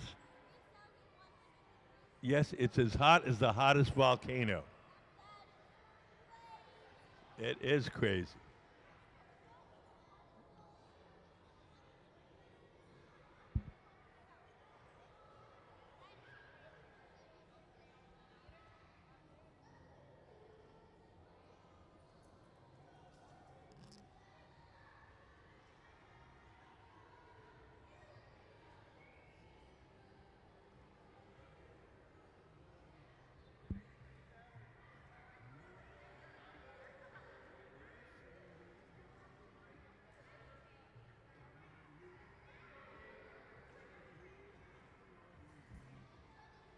So now Nick is going over to our furnace. He's going to get a little molten glass on the end of that steel rod. He's going to bring it to Ben at the center. And Ben's going to wind on a little dollop of molten glass. And we'll make a little disc at the bottom of the stem.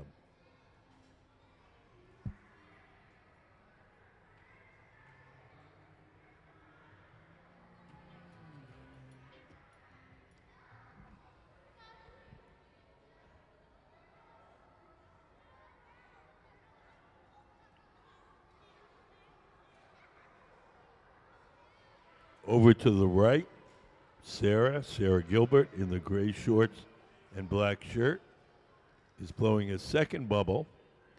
And we're going to use this second bubble to make the foot of the goblet. The foot being this part right here. This is called a blown foot because we use a bubble to make it. And it's a traditional Venetian style foot.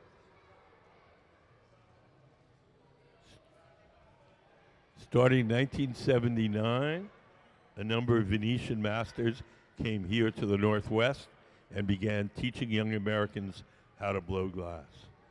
And since that time, we work pretty much in the Venetian style.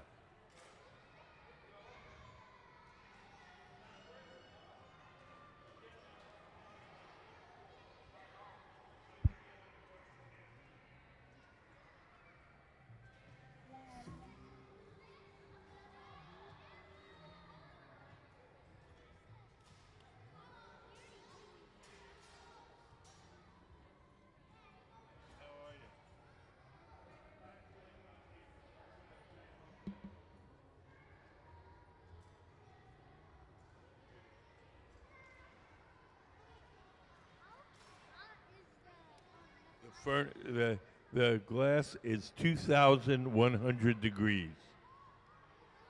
That's as hot as the hottest volcano.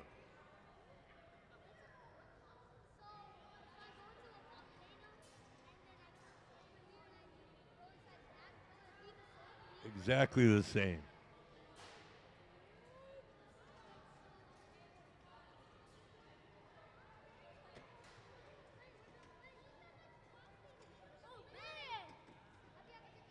You just take care. Thanks for coming in.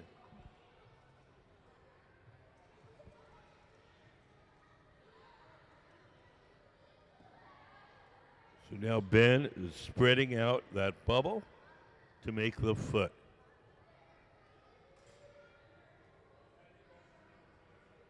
Each time we heat up the glass in that big round oven, the glory hole, it only stays soft for a little while. So we do whatever shaping we can while it's hot and soft. And when it starts to cool and stiffen, we return to the glory hole and heat it up again. We put up the glory hole diagram. So the glory hole has no glass in it. It's just a hot chamber for heating and softening the glass while we're working. We put up the furnace diagram. The furnaces, the big round machines with the doors closed, those contain the big tanks of molten glass. Each one holds about 1,000 pounds of melted glass.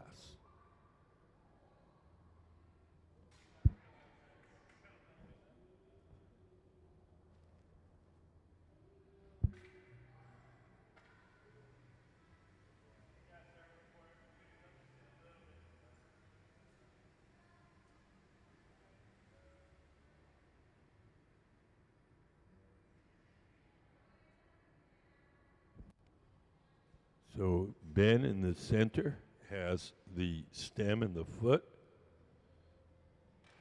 And we're going to transfer him to a steel rod called the punty.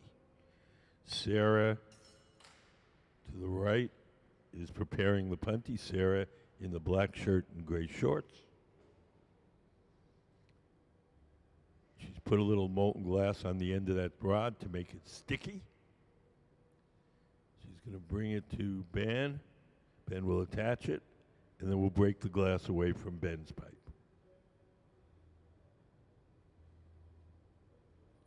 Here we go.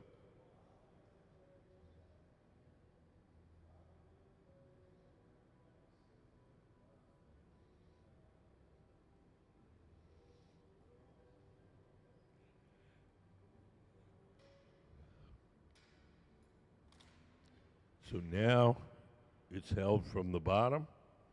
We got the stem and the foot. We made some bowls earlier, and we placed them in that silver oven in the garage. They're staying warm, and we're gonna pull one out and stick it on top.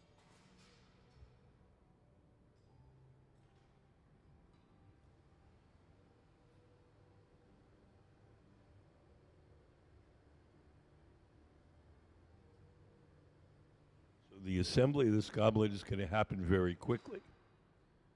Ben will sit down at the center workbench with the stem and the foot. Sarah will come over with a little dab of molten glass. We call it the glue bit.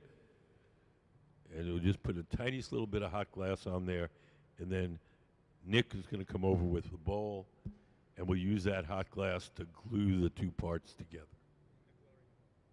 No, at the workbench.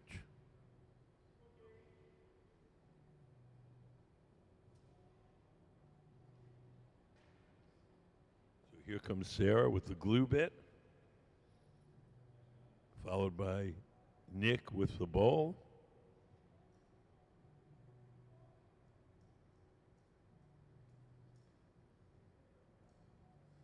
We'll tap on Nick's rod to release it, and our goblet is assembled.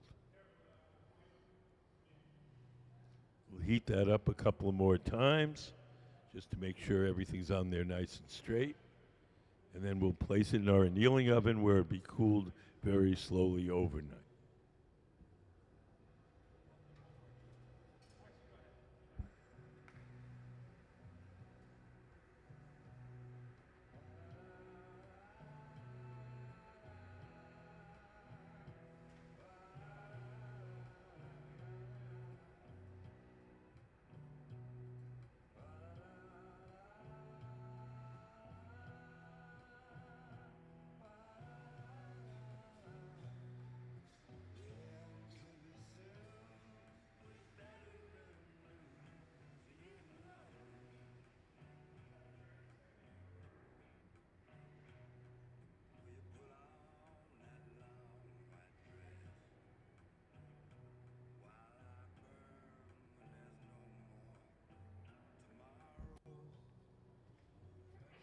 Almost everything that we make has to be cooled slowly or it'll break.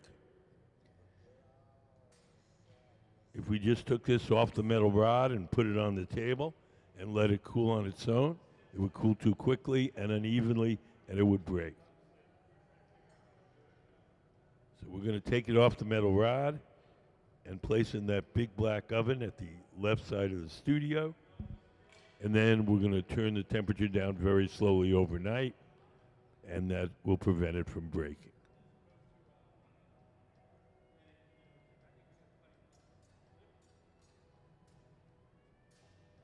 And Nick will carry it to the annealer, the big black oven. We'll fill that up during the working day, and then at night we'll start the cooling process. We'll slowly cool overnight. Do you guys have any questions? Not the larger ones, it's on thickness, not on size.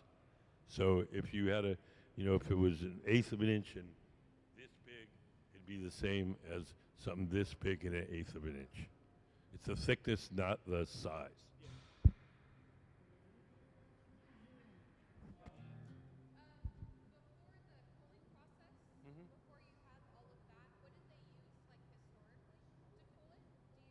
They just got to know their own kilns.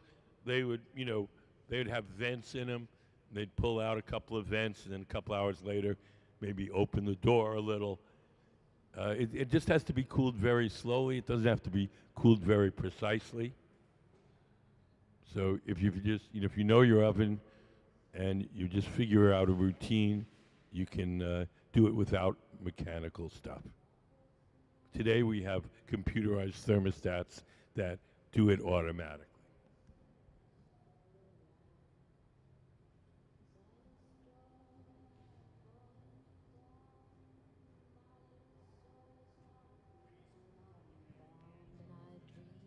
Is that just to sort of shape it, or is it to get any of the molecules aligned inside? Or is it? It's not really crystalline, is it? Because it's glass. Why is he rolling those little bowls? Yeah, when he got some of the glass out, he was rolling it back and forth. That's more to just shape it, correct? No, that's to keep it on center. Oh, okay. So if we stop, it's always turning. If we stop turning it, the glass will sag.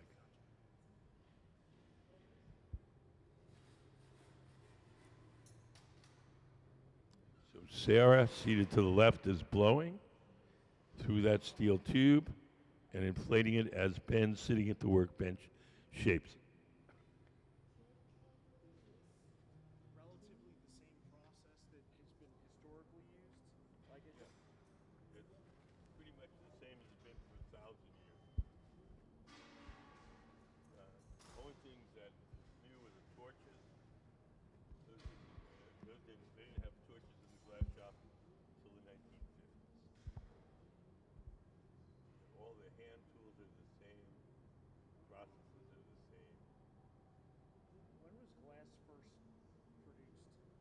The first man-made glass was around 2300 BC, Okay. and it was small, solid things like little beads and amulets. Glass blowing started around 50 to 75 BC Where? in What the Middle areas? East, where Syria and Lebanon are now. Okay. So it's really a Middle Eastern art. So you said man-made glass. Were people using natural glass?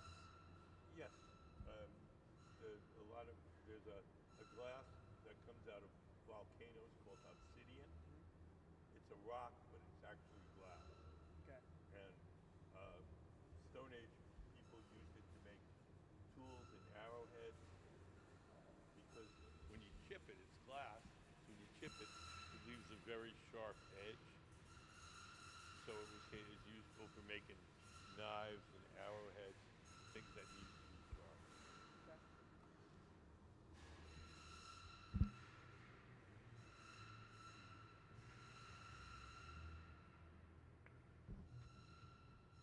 So we're going to wind on a little molten glass. Each time we bring a little molten glass to the glass blower, it's called bringing a bit, B-I-T. And we're making this little decorative part here called the avolio, this little spindle shape.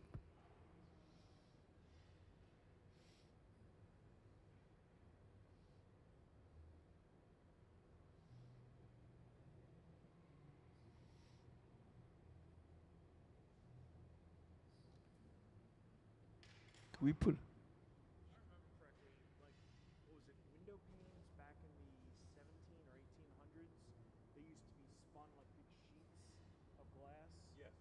There were two ways they made them. One is called rondelles, which are big discs. And then they also made it by the cylinder method.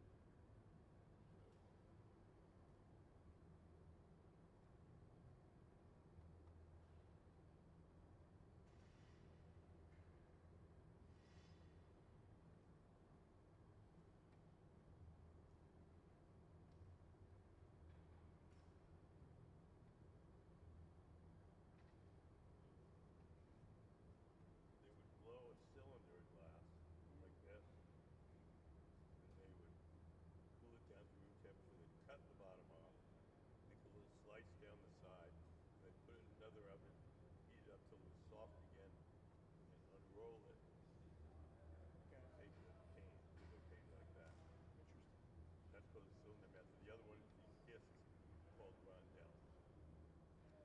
saw before, like float glass, like where they would have. Float glass in 1950s. Okay. What?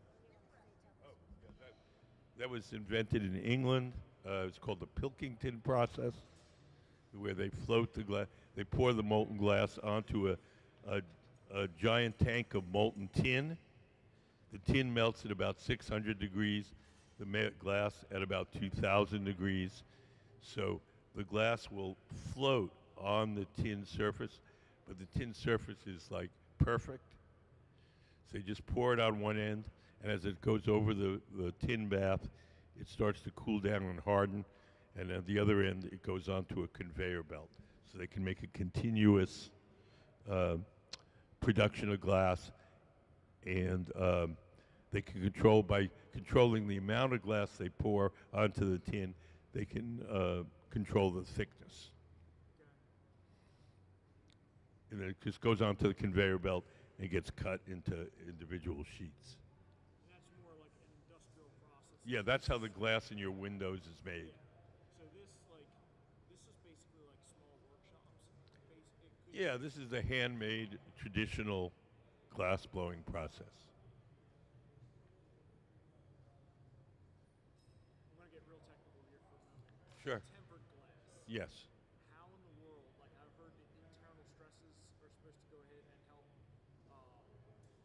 Well, they cool the glass very rapidly, but under very controlled conditions. And so, because glass is a poor conductor of heat, the outside cools quickly, the inside stays hot. So the outside starts to shrink, and it puts the glass in compression on the outside, which makes it harder to break. The way that glass breaks is there's microscopic fractures on the surface. That's why when you drop a glass, sometimes it breaks, sometimes it doesn't. It depends whether you hit one of these microscopic imperfections. And so when you temper glass, when you cool it very quickly, it puts the surface in compression, and it makes it harder to pull apart those those microscopic fractures. But once you, so the surface in compression, the internal part is in tension, and once you do put enough force against it to open those cracks up, then it lets out explosively like a car window in an accident.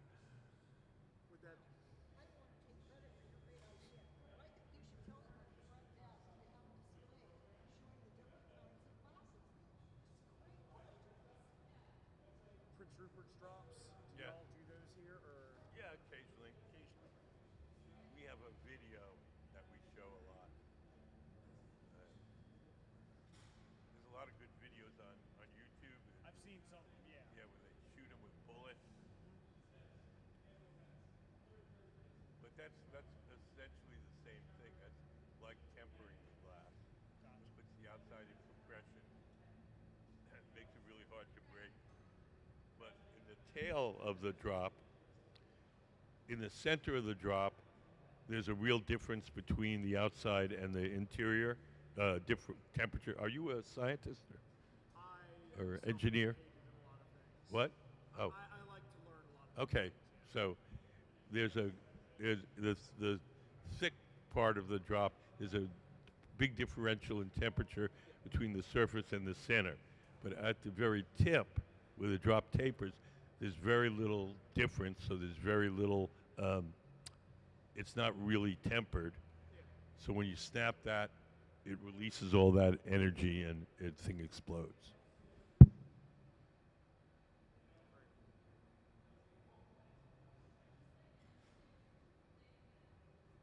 what are the different stations? They're just workstations.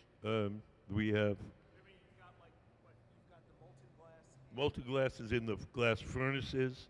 Those are the two things with the doors closed. Can we put up a furnace diagram? So that's what the furnaces look like inside. There's a gas burner and a big ceramic pot, and that ceramic pot is filled with the melted glass. The glory holes are the round ones with the doors open. Those have no glass in them. They're just for heating and softening the glass while we're working. Do y'all have a preferred composition that you use for the glass?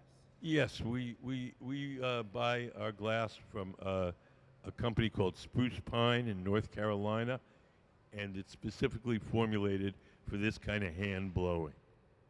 The glass that goes into your windows and bottles is formulated to harden very quickly so that you can make a lot of it, 1,000 bottles in an hour. This glass is formulated to harden slowly so you can shape it. It stays soft for longer so you can shape it by hand. Okay. Seattle Underground. Yeah. They have the glass bricks set into the sidewalks. Right, Those have turned purple over time. right.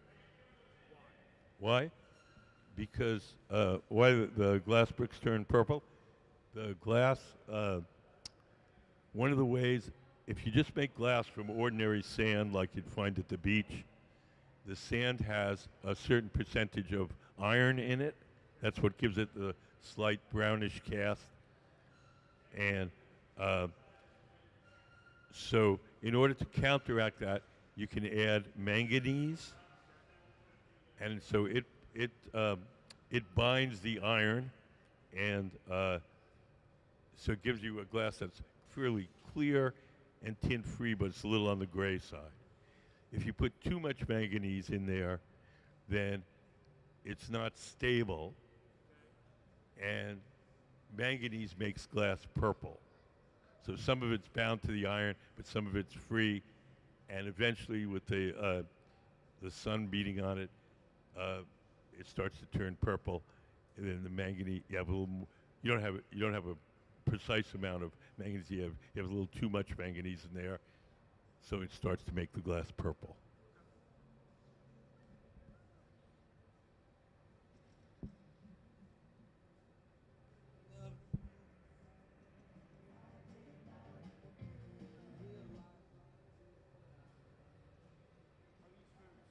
Are they volunteers or? Oh no, these guys are consummate professionals. These are guys are world-class glass blowers. Uh, Ben, he's been blowing glass 30-something years. Started when he was a teenager. Sarah's been blowing glass 25 years. Now these guys are they're employees of the museum. They're world-class glass blowers. Don't let him snook. He's not just a MC. I'm not. I take umbrage with that. Something like that. Anyway, I used to blow glass. I wasn't that very good at it. Yeah, that's my exhibit of my drawings. Yeah. Mm-hmm. Not yet, no. The exhibit of my drawings that I do here in the glass shop.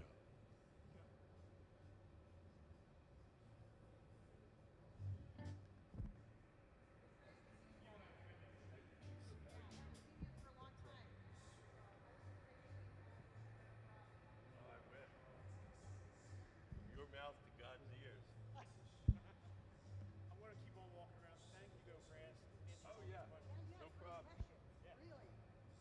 Thanks for coming in. We're glad you're interested.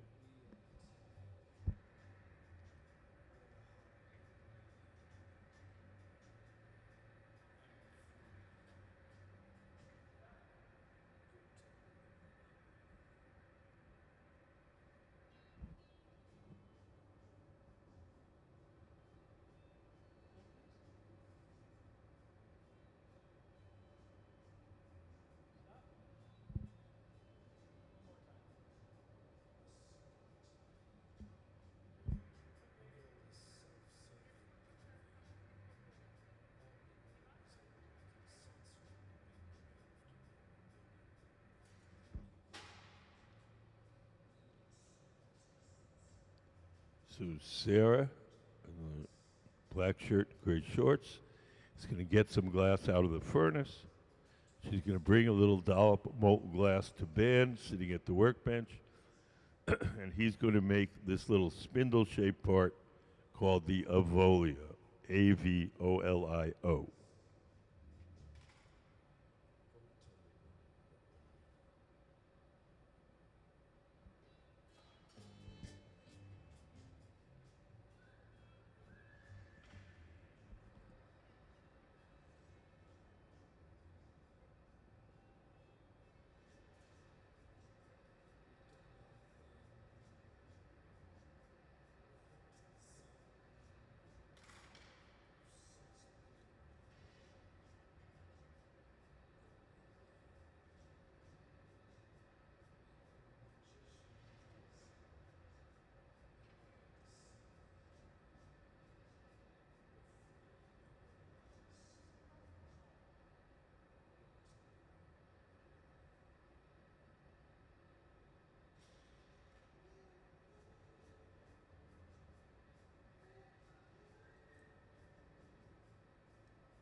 If you just came in, we're making goblets.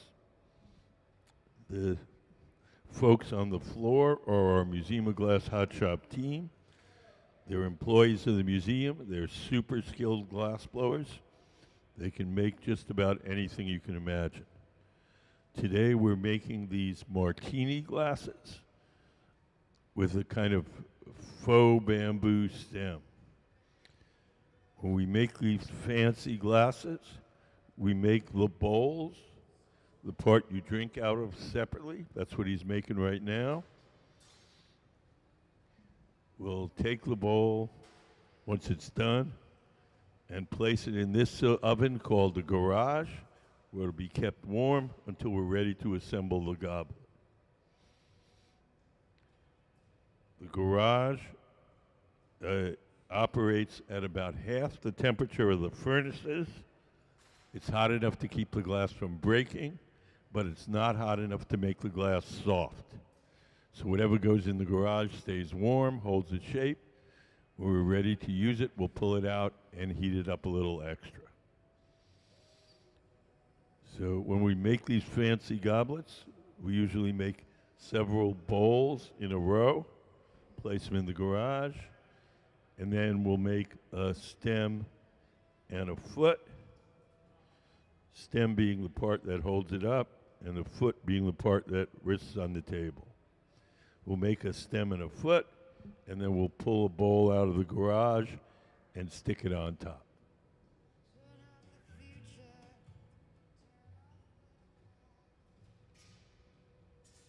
Does anybody have any questions? Hi.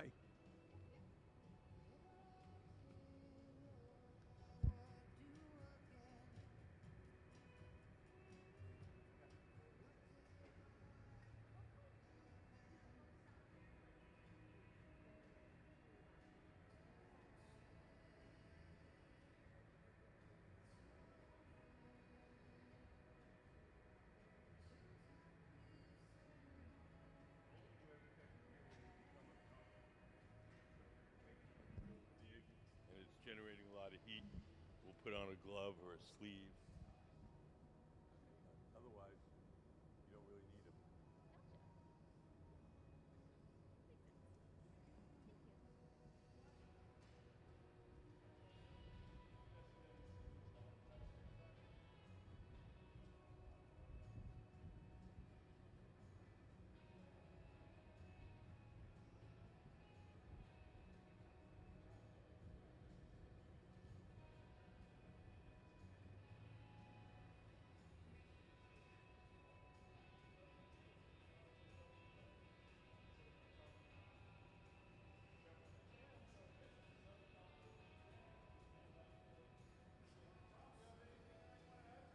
So now Ben, tall guy in the gray shirt, is making the stem of the goblet.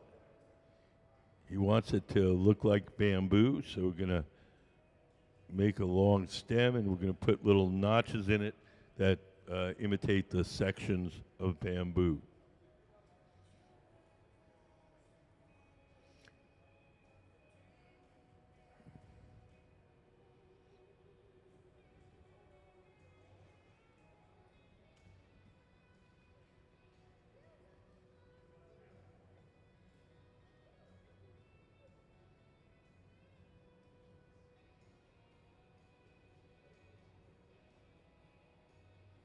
He's going to blow a little air into that steel tube, the blowpipe, and a little bubble will pop out the other end. That's how we start almost every hollow object that we make.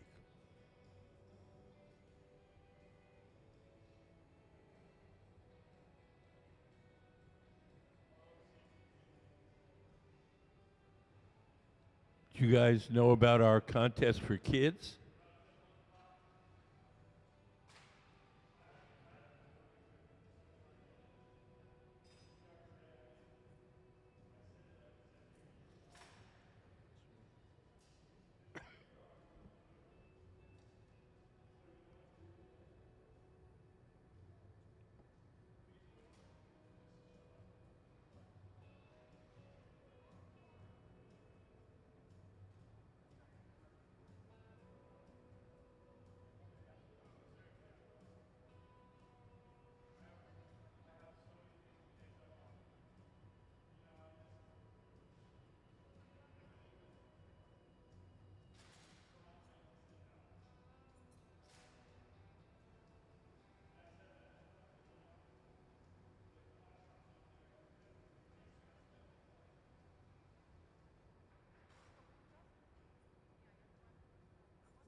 So now we're going to take the torch and just heat up a small area on the stem, and we'll make little notches that represent the sections of the bamboo.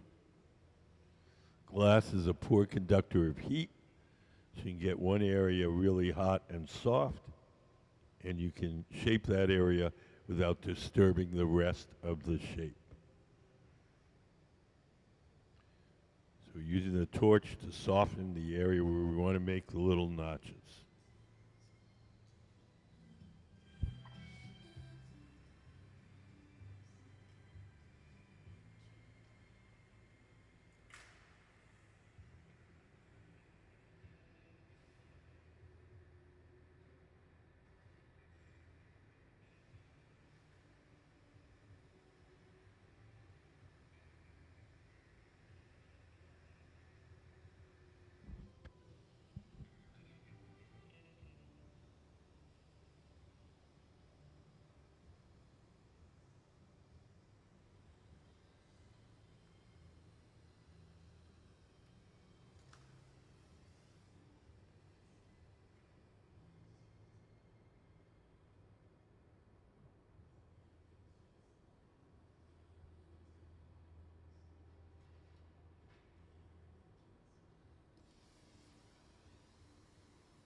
The torch that he's using is a propane and oxygen torch.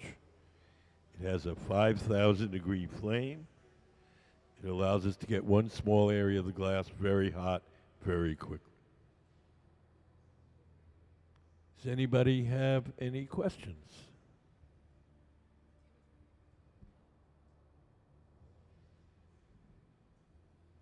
I couldn't hear you.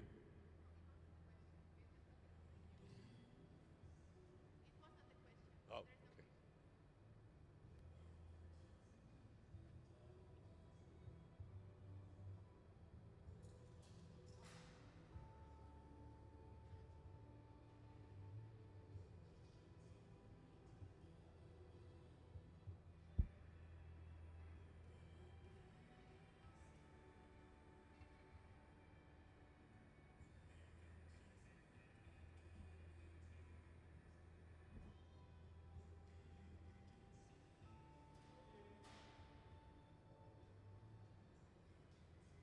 So now to the right, Nick, with the shaved head,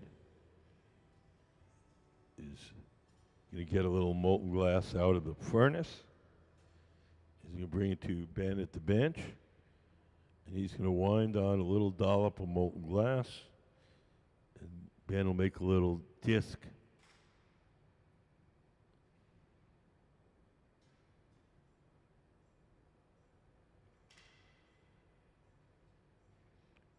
Over on the right, Sarah in the black shirt and shorts is blowing a second bubble, and we're going to use this bubble to make the foot. The foot being this part right here. This is called a blown foot because we make it with a bubble, and it's a typical Venetian style foot.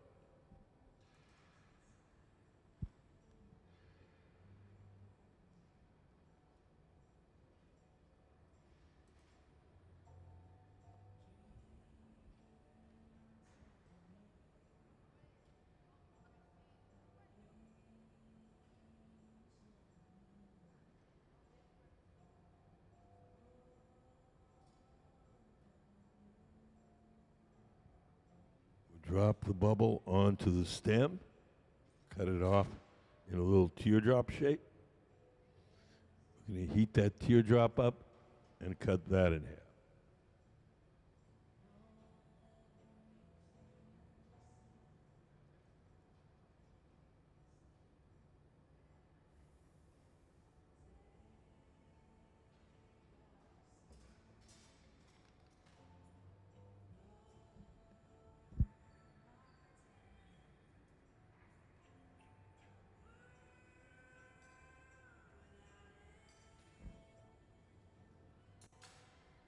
So now we're left with a little hollow sphere with a hole in the end. We're going to spread that out to make the foot.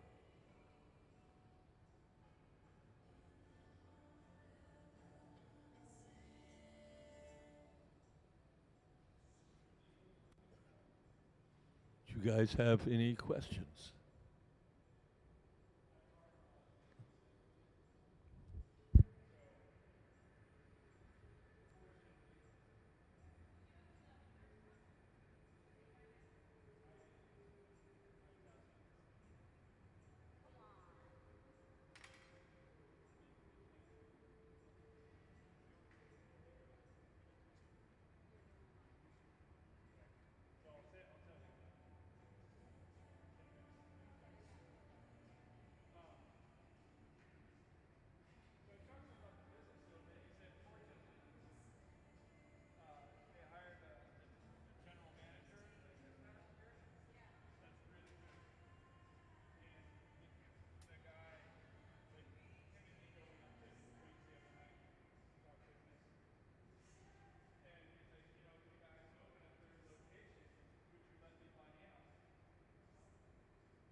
So we're going to transfer the stem and the foot to a second steel rod called the punty, P-U-N-T-Y.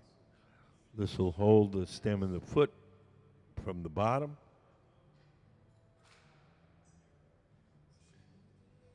And the next thing we're going to do is attach the bowl, the part that you drink out of. We made those earlier this morning. They're sitting in this silver oven called the garage, staying warm. And we're going to start to assemble the goblet. It's going to happen very quickly. Ben, in the gray shirt, will sit down at the workbench with the stem and the foot. Sarah will come over and will dab on the tiniest little bit of molten glass. And then Nick will come over with the bowl, Nick over there, and we'll stick the bowl on. It has to happen in rapid succession, so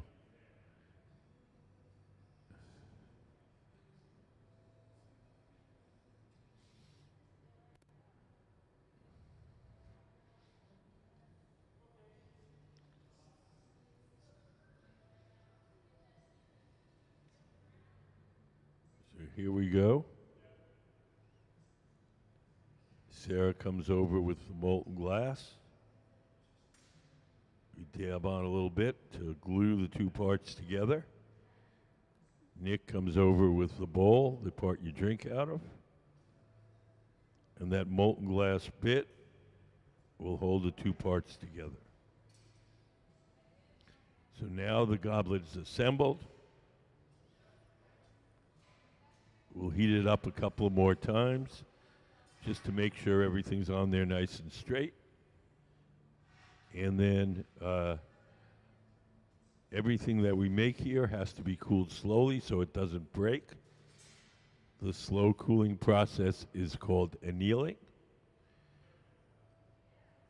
We put the finished piece in that big black oven over on the far left. That's called the annealer. It's an electric oven. We keep it at a constant temperature all day long. We place all the objects we make during the day in there, and then at night it has a little computerized thermostat that slowly turns the temperature down to room temperature. If we just put this on the table and let it cool on its own, it would cool too quickly and unevenly, and it would break.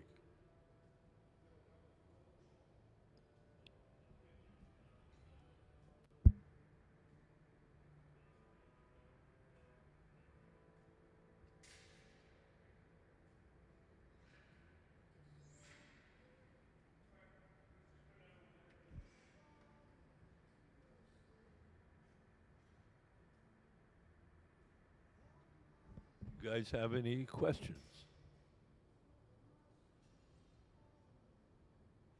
Yeah. It's a pilot light. So when we use the torches, we don't have to root around for something to light them. We can just hit the pilot and that lights it.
So we're going to stretch out that bubble to make the stem.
not so much.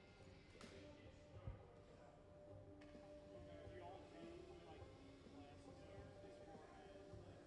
like teaching equal patterns of glass flow, or is that other places? We only have one class here. Um, we have a special class, a free glass blowing class for military personnel. Okay. It's kind of a vocational rehabilitation type thing. We work with the Wounded Warriors Battalion at JBLM, the local base. But we don't have like regular classes for the public. But there's two studios down the street here, private studios that have classes. Probably a half a dozen of them that have classes in Seattle. We take interns. There's a glass blowing program in the Tacoma Public School, just regular old public school. And we take some of the kids there from their program as interns here.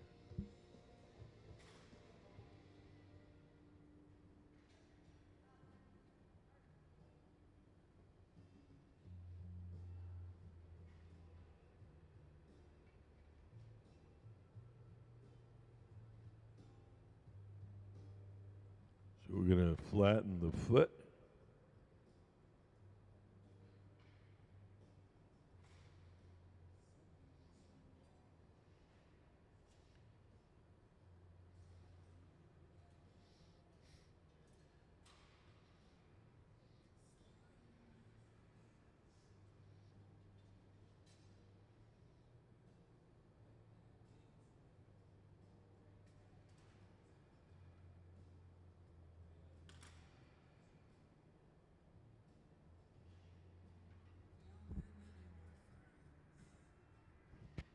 Sarah's coming over with the bubble for the foot.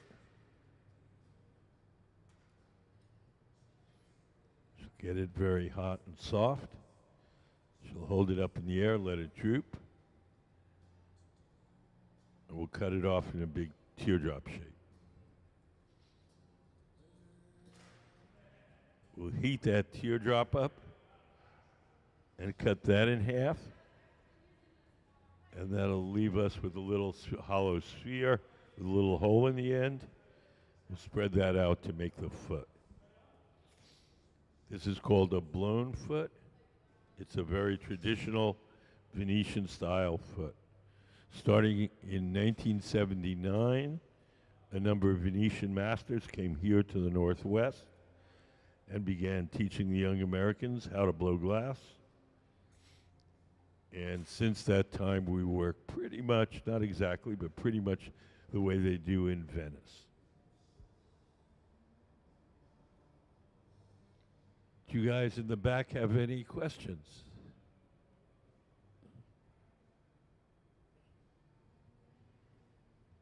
Was Venice one of those areas that just had a lot of master glass blowers? Yeah, well, Venice, they sort of perfected the art of glass blowing. I mean, started in the Middle East, and it was spread by the Roman Empire. And there was only a certain skill level at that point until the Venetians got hold of it, and they really perfected it. They became they dominated glass making for 400 years.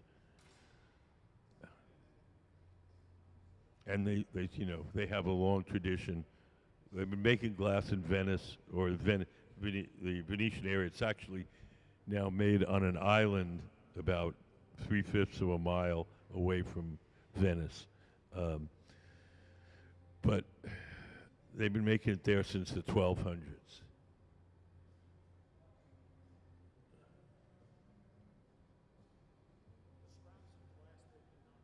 Mm-hmm. We can recycle our clear waste. We don't have a good way of recycling our colored waste because the furnaces that we melt the glass in are all clear, and we can't throw little bits of red and blue and green in there. But we can collect the clear waste, and that could go back in there. In a big factory, we would actually have separate furnaces for each color of glass, and so you could collect the red scraps and throw them in the red furnace, the blue scraps and throw them in the blue furnace. But the way that we're working here, we don't have that kind of setup. When they get, I'm assuming that eventually you have to. Well, has that furnace just been going for years and years and years? Yeah, I don't remember exactly when. We usually keep them running for about 6 or 7 years, and then we have to do maintenance on them, replace the liner of the furnace. The glass is it's a fairly caustic alkaline when it's molten, and so it does. We have the ceramic pot is very refractory, very resistant to heat and chemical attack, but eventually the glass starts to eat away at it. And so every 6 or 7 years, we have to shut it down and put a new liner in. What does the It depends on what we're making. These things are probably taking half hour, so we'll probably make a dozen a day. But if we're making Christmas ornaments, we could make 100 of them. I said if we're making Christmas ornaments, we could probably make 100 in a day.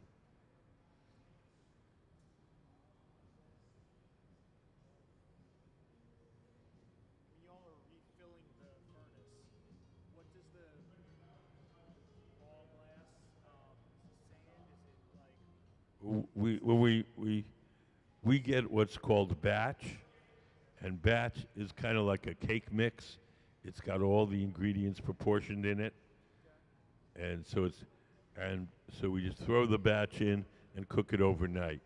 is it like It's sand. It's 3 main ingredients: sand, soda ash, and lime. Sand is the bulk of it. Soda ash is a chemical which acts as a flux and lowers the melting temperature of the sand, and the lime is calcium carbonate, and that stabilizes the mixture chemically. And we throw those things in, and we just cook it overnight. In the morning, we have a tank full of glass.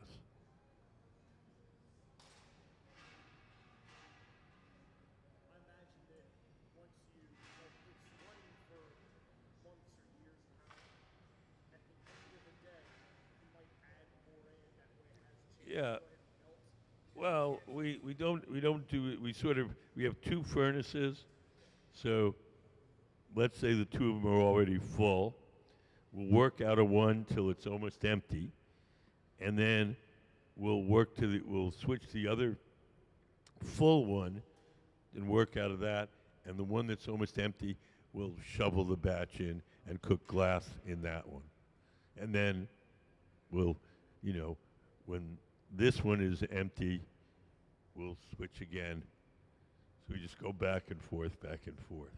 So is it pretty common for a hot shop to have 2 furnaces then? It depends on we're sort of, I would say, kind of a middle scale hot shop. Independent artists might only have 1, and a big factory might have 10. We have 2, and we just we alternate, so that we always have hot, usable molten glass. Natural gas.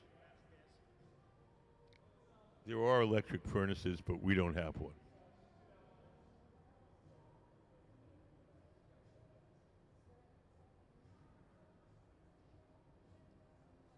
All the furnaces and the glory holes are natural gas and forced air, and the torches are propane.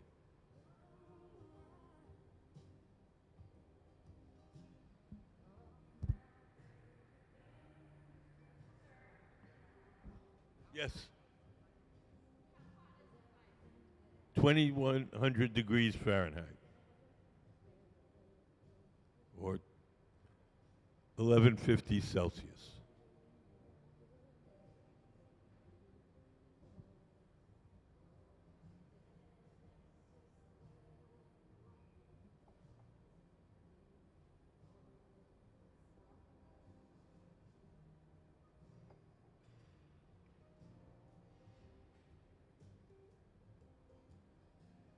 So now Ben in the center is making another stem. He's going to roll the clear glass from the furnace in little chips of colored glass in those stainless steel bowls. That's called frit. Can we put up the frit photo?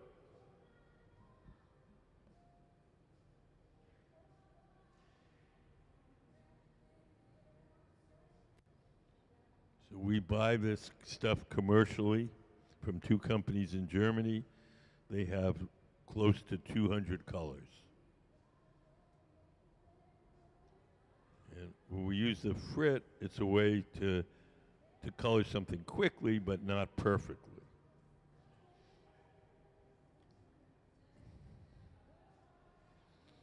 We have a different method for coloring, say, a purple vase. We use what's called color bar. Can we put up the color bar photo?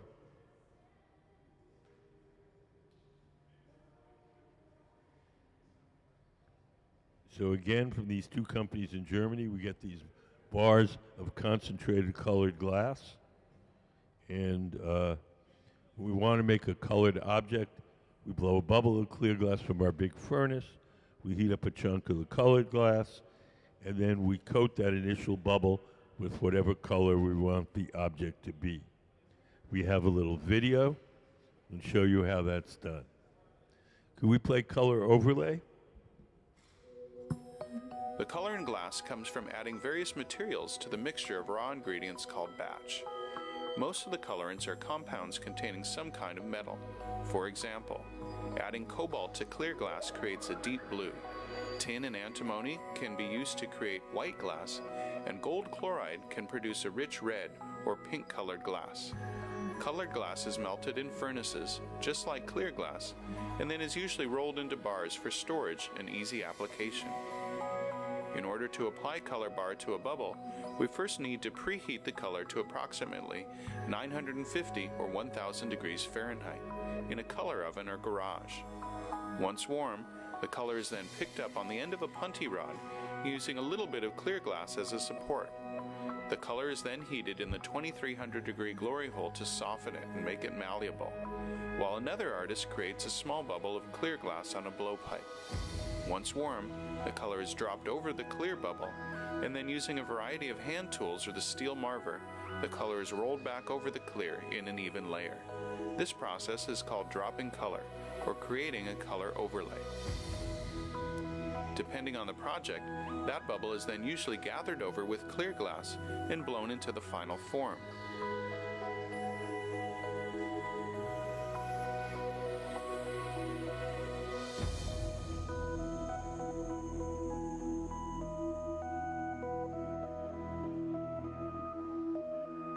The finished product may appear to be all made from colored glass, but when viewed in cross-section, we can see that there is only a thin layer of color sandwiched between many layers of clear glass.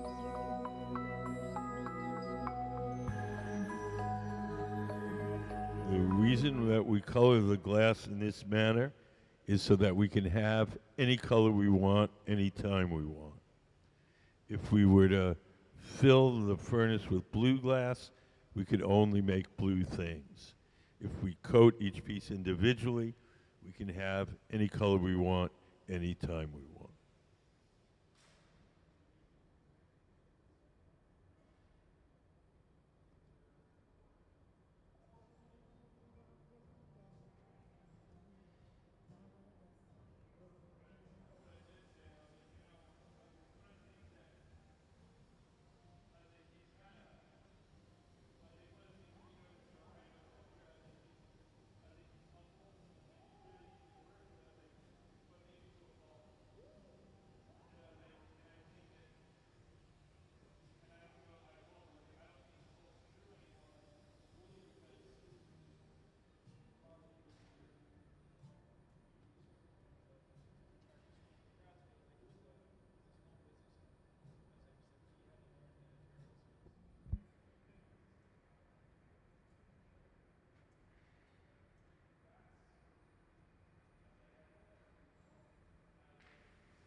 Nick is going to get some glass out of the furnace.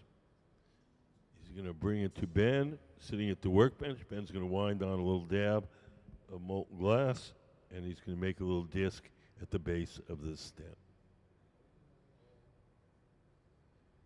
All glass looks orange when it's hot.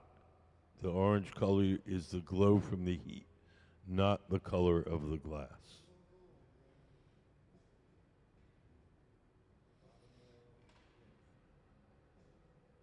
As Ben shapes the disc, Sarah, over on the far right, is blowing a second bubble, and we're going to use that to make the foot.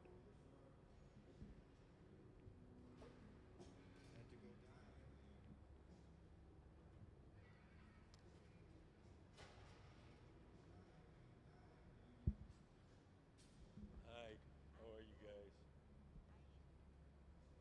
You guys have any questions?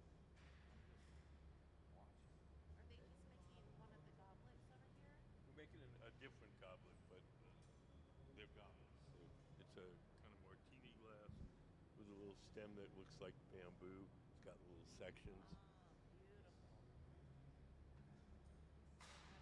So he's making the now he's making the foot, the disc shaped part that sits on the table. No, we made the upper portions. They're called the bowl. We made those earlier this morning. And they're sitting in this oven with a curved side. And there's no time. It stays there till we're ready to use it. This is a annealer. It's for cooling the glass down slowly so it doesn't break. It's electric. Like an electric pottery. And it's got a little computerized controller that slowly turns the temperature down so the glass doesn't break.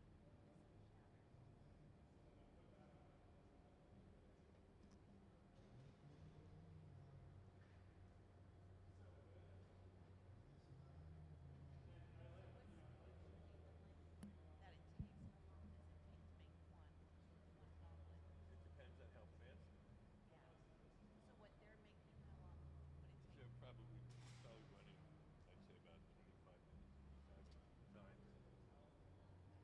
We're not making them all like beginning to end, like we're making 3 bowls and putting them in the garage. Then we're making the stem and the foot and pulling one out and sticking it on.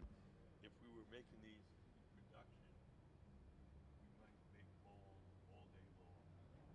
But because we want you to see the whole process, we're stopping every 3 or so and putting one together.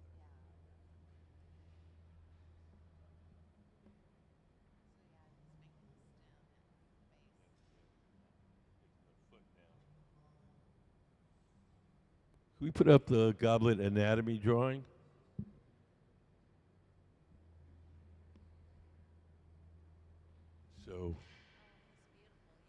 So the bowl is the part you drink out of. The stuff in the middle that holds it up is the stem, and the part that sits on the table is the foot.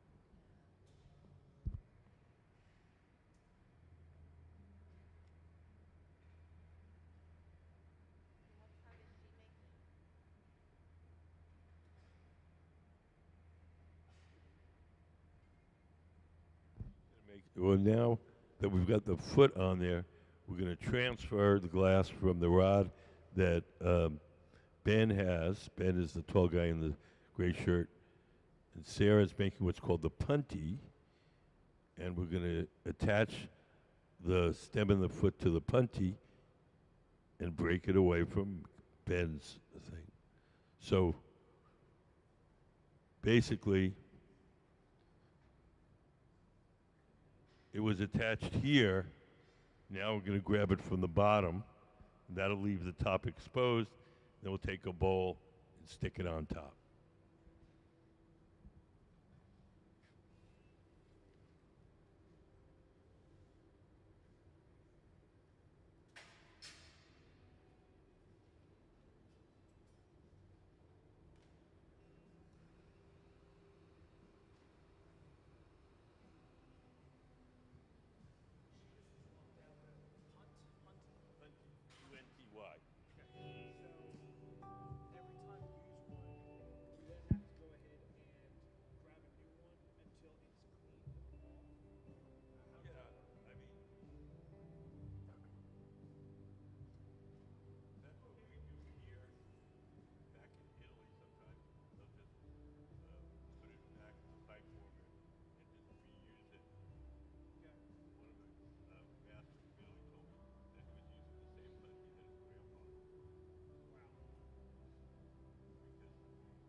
just the surface sticks to it, so that bond is easy to break, and so it doesn't wobble. The whole of the glass on the end was all hot, and you stuck it on there, the thing would wobble. So the molten glass sticks to the metal. But Yes. I noticed that y'all are rolling it on tables. It only sticks. Glass sticks to hot steel. It doesn't stick to cold steel. So yeah. So if we were to take one of these rods, just cold, and stick it into the big reservoir of molten glass, we pull it out and there'd be nothing on it. So we heat the tips of those rods up before we reach into the furnace to get the glass.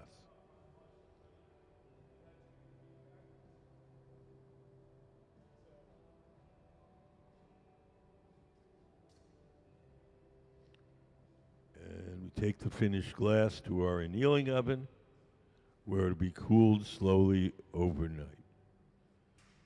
And I'm thinking that's lunch.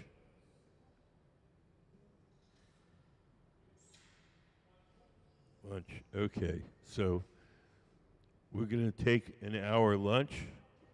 We'll be back in an hour. If anybody has any questions before I go to lunch, I'd be happy to answer them. Nope. Okay. Well, enjoy your lunch. Thanks for coming in.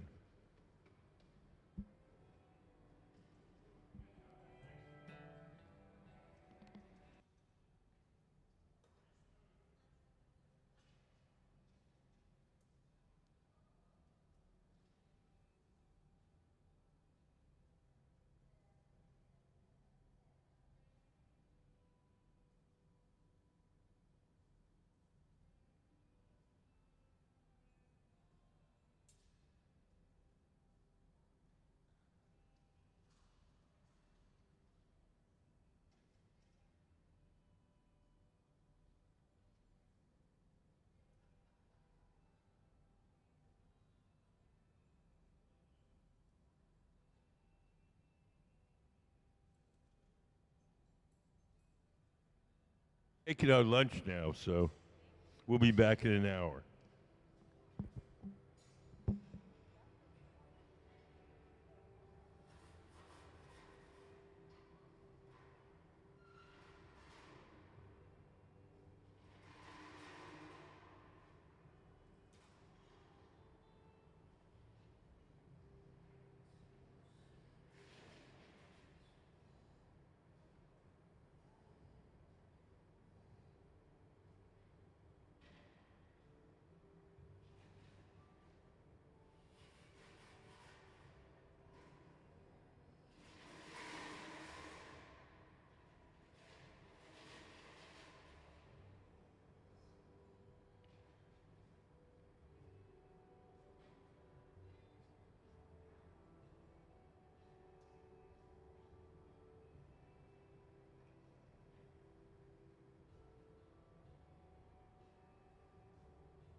quick.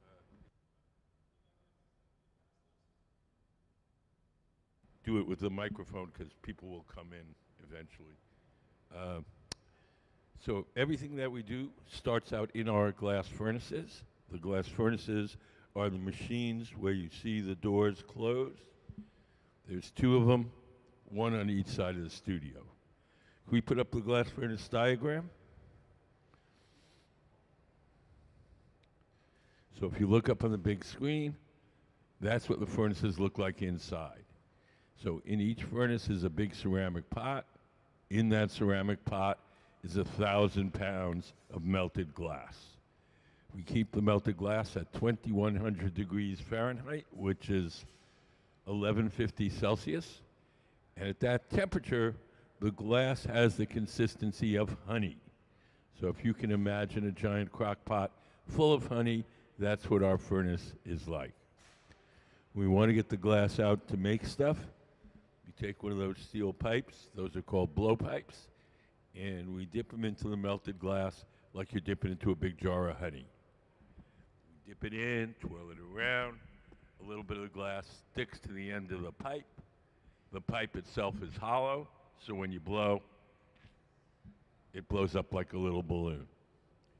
If you want to make something larger, we dip it in, blow a bubble, let it harden, then we dip it in a second time or a third time. We just keep building up the glass in layers. Once we get the glass out of the furnace, it only stays soft for a little while. So we do whatever shaping or blowing we can while it's hot and soft. And when it starts to cool and stiffen, we go to the second type of furnace, and that's called the glory hole. The glory hole is the round one with the doors open. There's no glass in there. It's just a hot chamber for heating and softening the glass while we're working. If you've ever seen anybody work at a forge, making horseshoes or swords or knives, they take the metal, put it in the fire, soften it, work on it a little bit, back in the fire, soften it again, work on it a little more. That's basically the same routine you're going to see here.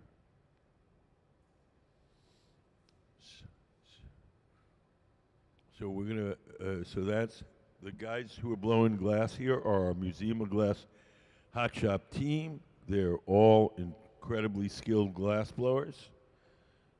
The tall guy in the gray shirt, that's Ben Cobb. He's the head of our glass shop here. Sarah Gilbert in the gray black shirt and gray shorts, and Nick Davis seated to the left. And so these guys work for the museum. They're super skilled. They can make just about anything you can imagine. So we're going to start out when we make fancy goblets in general. We make the bowls first. The bowls are the part that you drink out of. So we'll make a couple of bowls, put them in this oven over here, keep them warm. Then we'll make the stem and the foot. We'll pull a bowl out and stick it on top. And if we were doing this in production rather than in demonstration, we might make bowls all day long, but we want you to see the whole process. So we'll make a couple of bowls, stick them in the garage, and then we'll make an entire goblet. The garage is this silver oven over here. We call it the garage because that's where we park stuff until we're ready to use it. It operates at half the temperature of the furnaces. It's hot enough to keep the glass from breaking, but it's not hot enough to make the glass soft. So whatever goes in the garage stays warm, holds its shape, and when we're ready to use it, we'll pull it out and heat it up a little extra.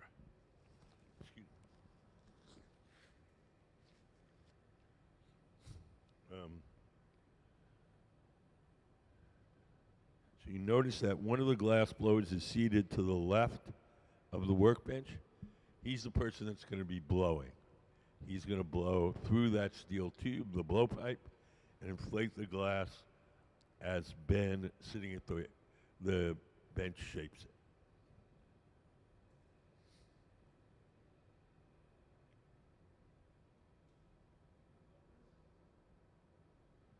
So you can see now he's blowing. This arrangement where one person blows and the other person shapes it is very typical of the Venetian style of glass blowing. Starting in 1979, a number of Venetian masters came here to the Northwest and began teaching the young Americans. And since that time, we work pretty much in the Venetian style. A little different, but mostly the same.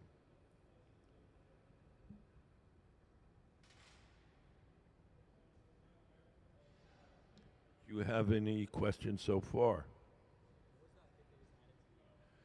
That's that's a little decorative thing called an evolio. It's this little spindle-shaped connector.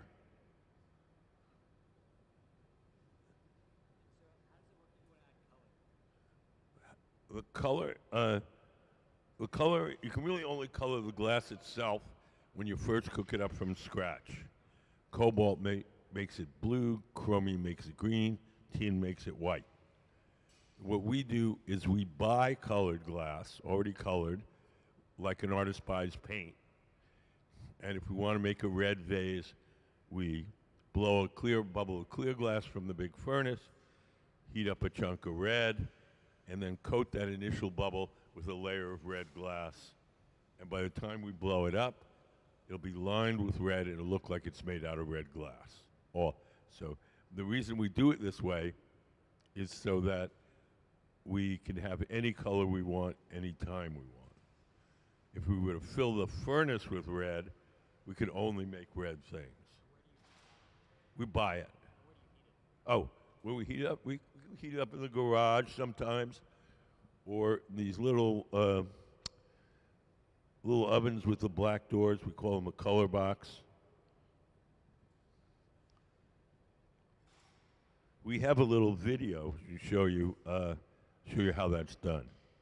Can we play color overlay? The color in glass comes from adding various materials to the mixture of raw ingredients called batch.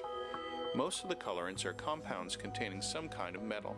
For example, adding cobalt to clear glass creates a deep blue. Tin and antimony can be used to create white glass, and gold chloride can produce a rich red or pink colored glass. Colored glass is melted in furnaces, just like clear glass, and then is usually rolled into bars for storage and easy application. In order to apply color bar to a bubble, we first need to preheat the color to approximately 950 or 1000 degrees Fahrenheit in a color oven or garage. Once warm, the color is then picked up on the end of a punty rod using a little bit of clear glass as a support. The color is then heated in the 2300 degree glory hole to soften it and make it malleable, while another artist creates a small bubble of clear glass on a blowpipe. Once warm, the color is dropped over the clear bubble, and then using a variety of hand tools or the steel marver, the color is rolled back over the clear in an even layer. This process is called dropping color, or creating a color overlay.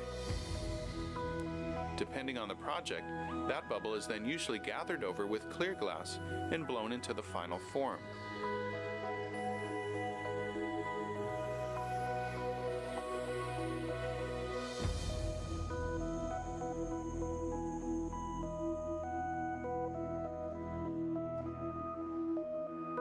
The finished product may appear to be all made from colored glass, but when viewed in cross-section, we can see that there is only a thin layer of color sandwiched between many layers of clear glass.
now we're going to open up the top of the bowl so you can drink out of it. We heat it up in the glory hole, make it soft, and then we'll go back to the workbench and we'll use a tool called the jacks to press against the inside of the opening to make it wider.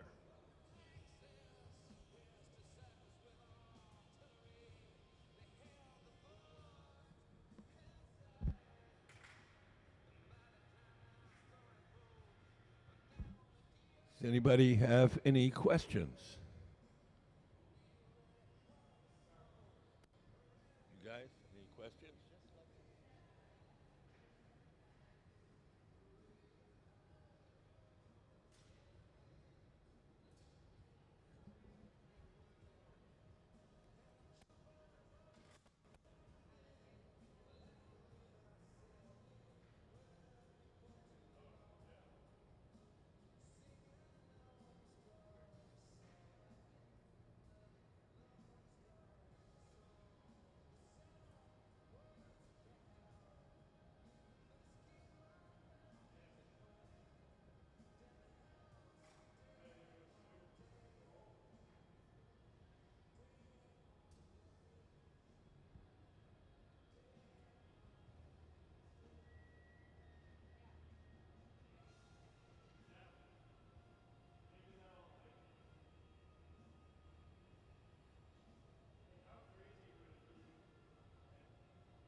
So these glasses we're making are martini glasses, so we have the traditional cone-shaped bowl.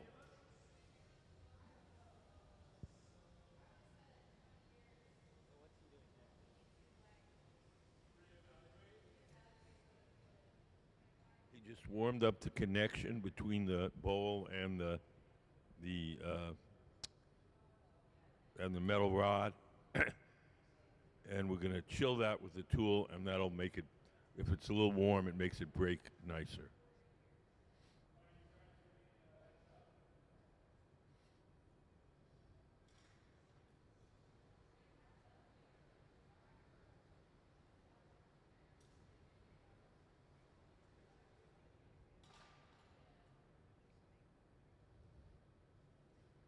Sarah's going to come over with a tray. And we'll break it off onto that tray and put it in the garage and keep it warm until we're ready to start assembling.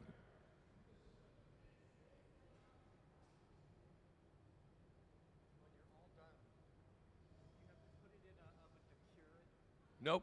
It's just keeping it warm till we're ready to use it. That oven operates at about half the temperature of the furnaces. It's hot enough to keep the glass from breaking, but it's not hot enough to make it soft. So whatever goes in there stays warm, holds its shape. When we're ready to use it, we'll heat it up a little extra and pull it out.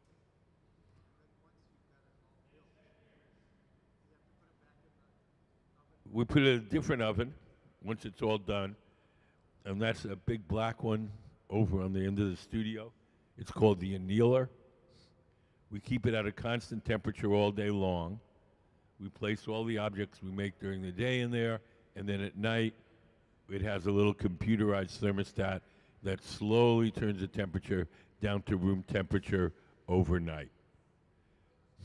That slow cooling process is called annealing, and it takes the stress out of the glass and prevents it from breaking.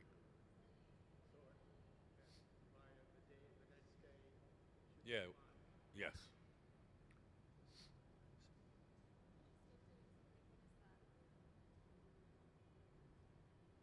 What? Dipped it in something. Oh, this guy? The guy in the gray shirt? Oh, those bowls are full of crushed colored glass called frit. And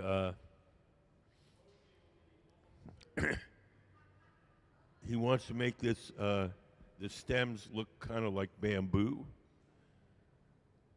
So he rolls it into little chips of colored glass, and then holds it in the fire. The little chips of colored glass melt and make a little candy coating of color like an M&M. So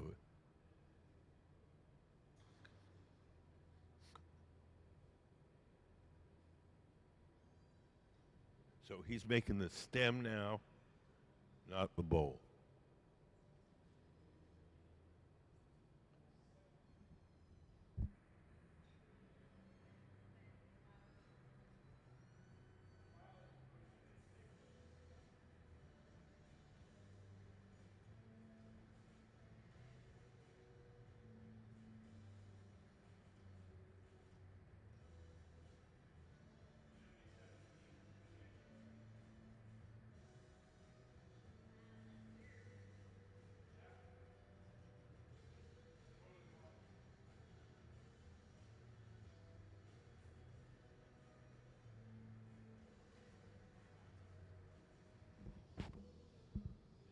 So he's blown a small bubble, and we're going to stretch that out to make this stem.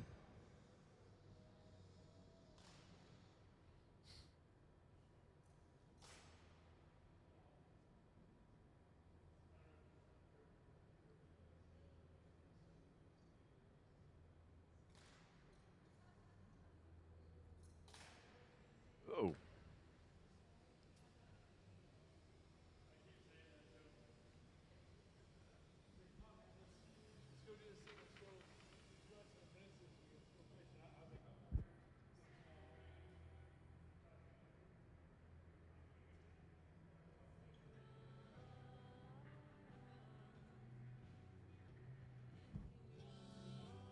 So we're going to stretch that bubble out, make the stem.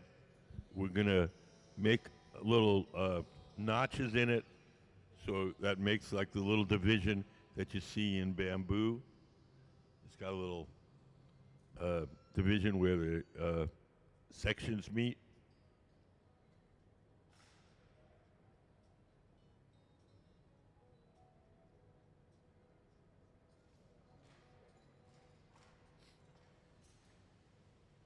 So Nick's going to take his torch and just soften just a very small part of that. And we'll give that small part a squeeze, and that'll become the notch between the sections. We'll do that a little further down, make another notch.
Nope. These are professional glass blowers making professional glass.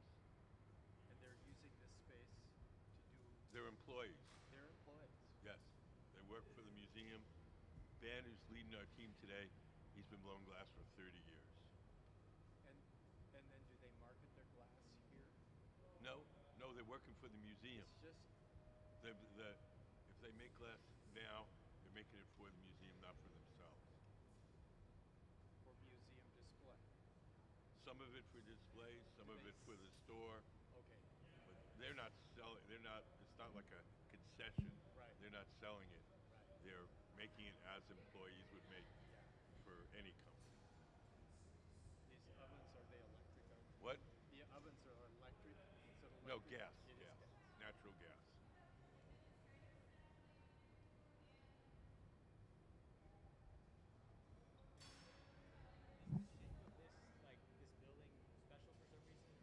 Yeah. Is this? Whoops, sorry. Is the shape special? The building is designed. There's three reasons why the building is designed this way. Reason number one, most important, it looks really cool. Reason number two, the whole building is designed to act like a giant chimney, so that as a natural updraft, they'll take the heat and smoke away from the furnaces, just like a chimney works in your house. Reason number three is historical. Along this waterway, before the museum was here, there were a number of sawmills. The sawmills had big conical metal outbuildings where they burned the waste wood from the sawmills for power. You can see a photo up on the big screen. When the architect saw old pictures of this waterway, he saw all those big cone-shaped buildings, and that's what gave him the idea to make the building in this shape.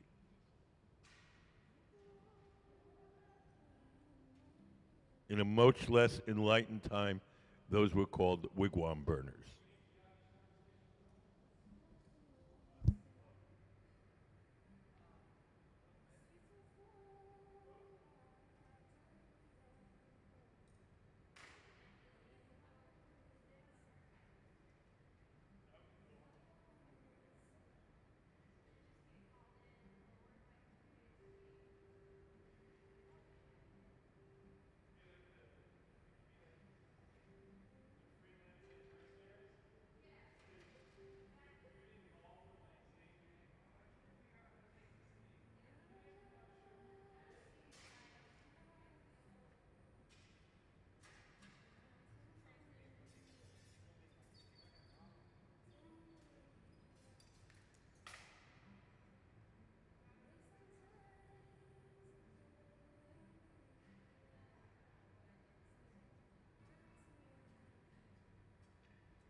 So now Ben is opening up the foot.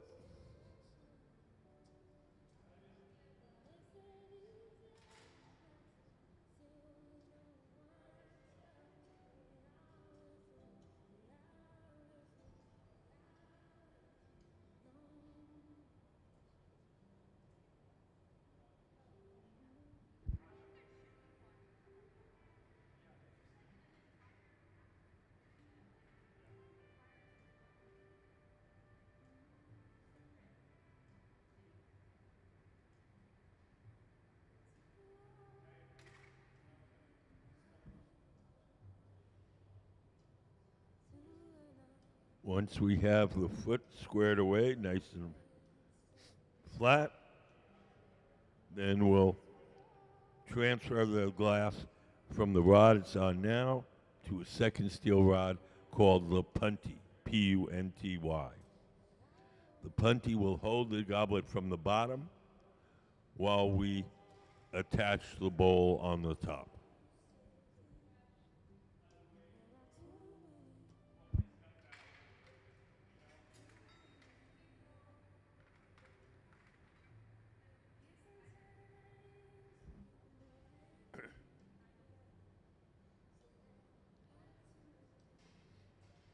Over to the right, Sarah black shirt and gray shorts, is gathering glass for the punty, P-U-N-T-Y. She's going to shape it on that steel table, then she's going to bring it to Ben. Sitting at the bench, she'll attach it to the bottom, and we'll break the glass away from the original pipe.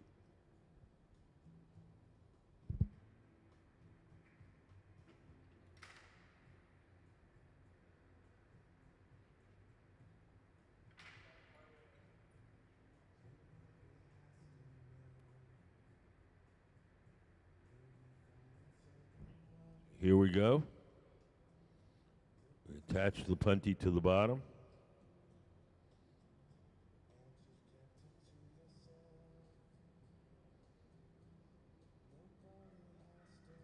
And we'll break it off the original pipe.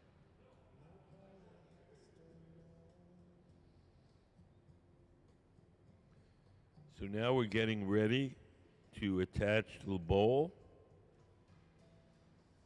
It's going to happen very quickly.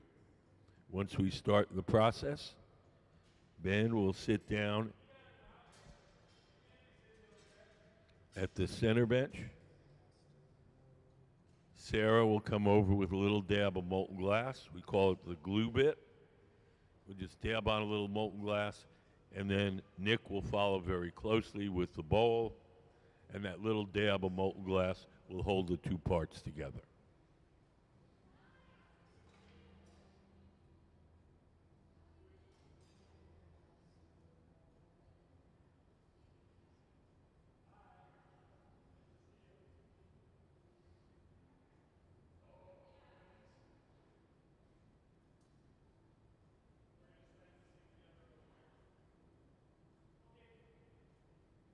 Here we go. Sarah comes over with the glue bit. Just wind on the tiniest little bit, followed by Nick with the bowl. And that dab of hot glass will hold the two parts together.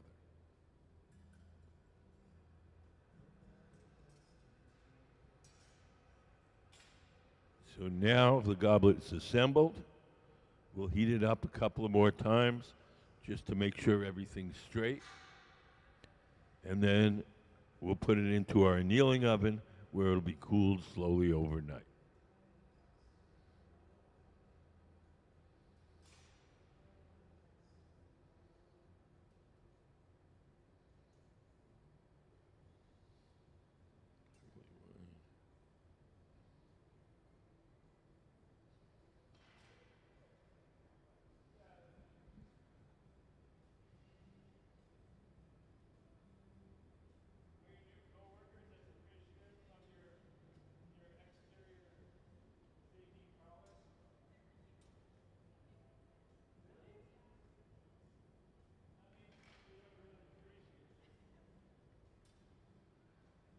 Put a few drops of water on the punty.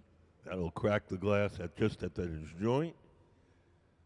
Just a little tap, off it comes, and into our annealing oven to be cooled very slowly overnight.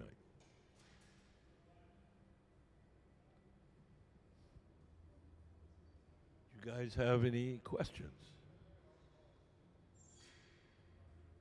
So let's have a hand for our Museum of Glass Hot Shop team, Ben Cobb, Sarah Gilbert, and Nick Davis.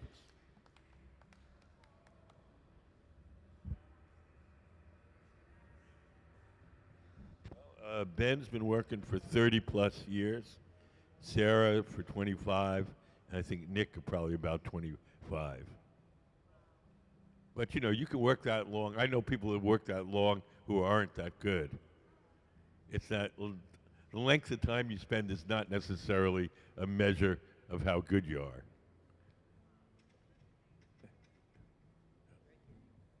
Take care. Thanks for coming in.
So today we're making goblets.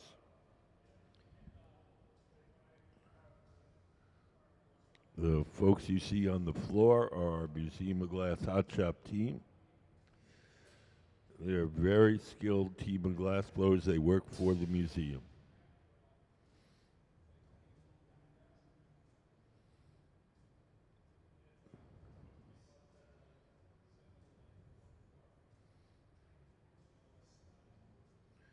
When we make these goblets, you make them in parts.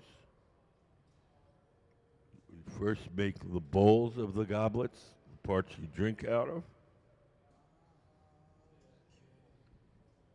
These are the bowls.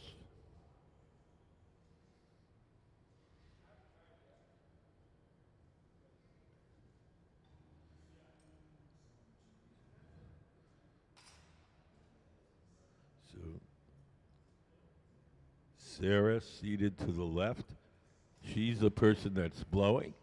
She's blowing through that steel tube and inflating the glass as Ben, sitting at the bench, shapes it.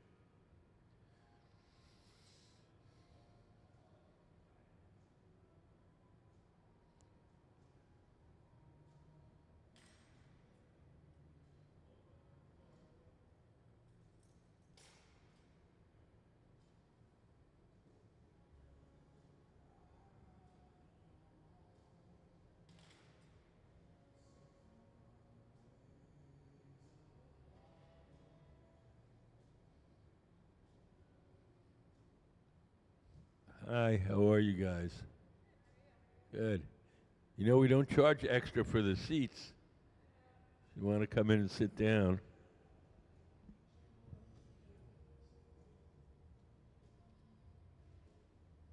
saw that you're famous. Oh, yeah? Yeah. Got pictures all over the place. I do have a little exhibit there.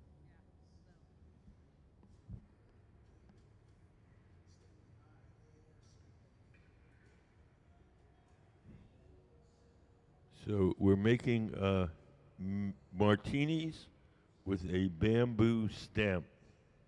I mean, it's made out of glass. But we're making. No, these are different. That's going to be the classical conical martini-shaped bowl, and then Ben's making a stem that's sort of textured like bamboo. Right now, he's making the bowl.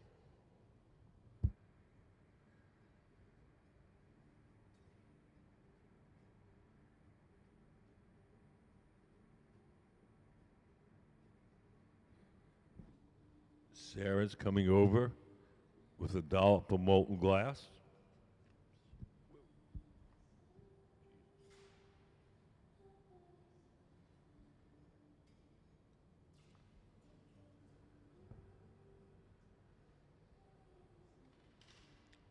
We're making what's called the avolio.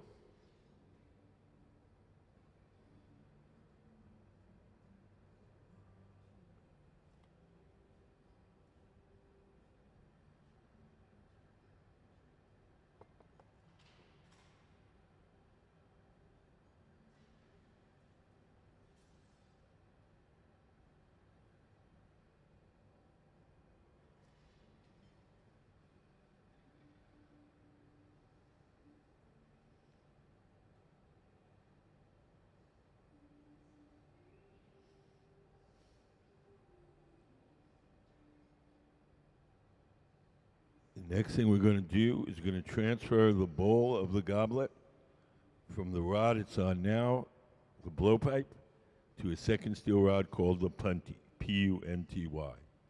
Sarah is preparing the punty. Sarah in the gray shirt, the black shirt and gray shorts.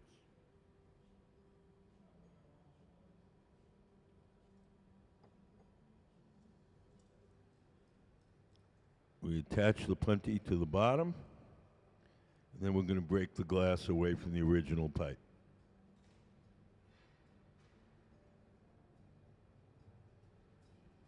So now, the pipe was here, now it's held from the punty from here.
put up a photo of Pilchuck?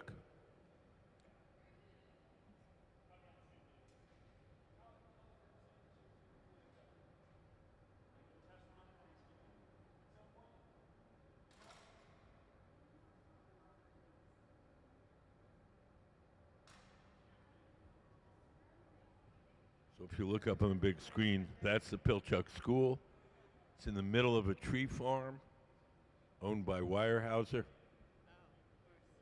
And it started in 1971 by the artist Dale Chihuly and John Landon. And so that's the sort of basis that attracted people to this area. And that sort of built up the glass community here.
So we're almost done with the martini bowl.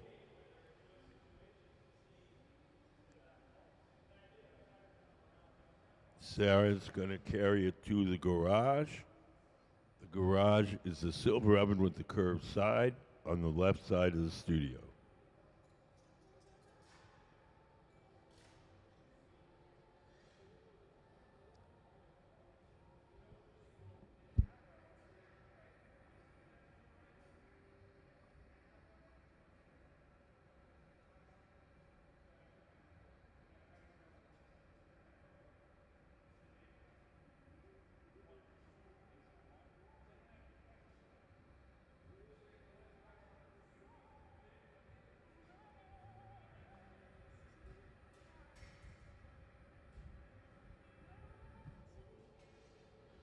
Thanks for coming in.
So today we're making goblets.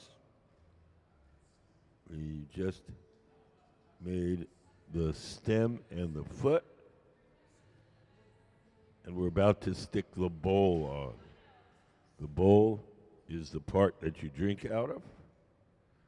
We pre-made it, sitting in that silver oven with the curved side. Now Nick is warming it up a little bit. Nick is the man with a shaved head to the far left.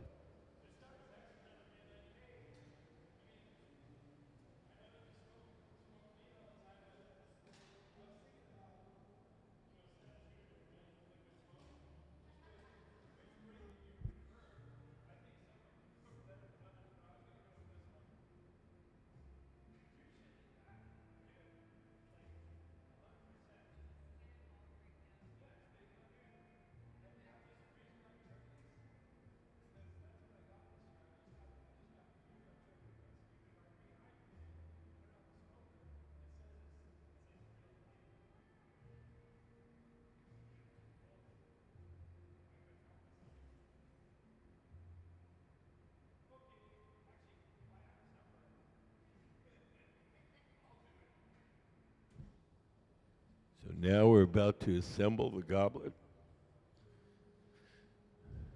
We're going to dab a little hot molten glass on top of the stem, followed quickly by Nick with the bowl.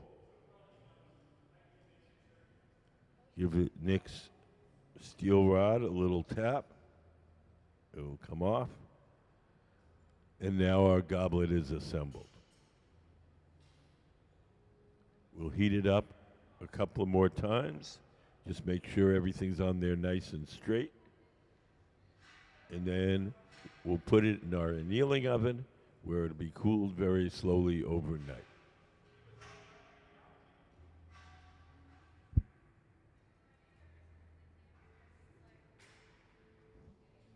Everything we make here has to be cooled slowly or it'll break. So we have a big electric oven called the annealer, and we stick all the work we make during the day in there, and then at night the annealer has a little computerized thermostat that slowly turns the temperature down to room temperature.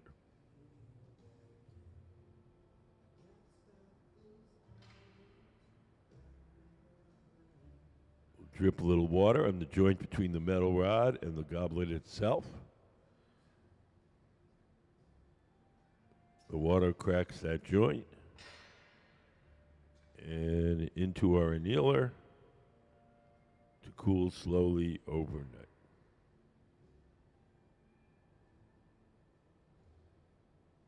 Hi, how are you?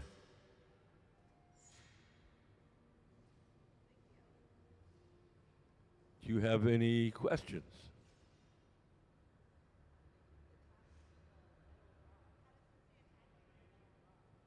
How's it attached to the metal rod? Hot glass. We wrap the end of the, what? He put a few drops of water on the joint between the goblet and the metal rod. The water cracks that joint, and just a light tap releases it.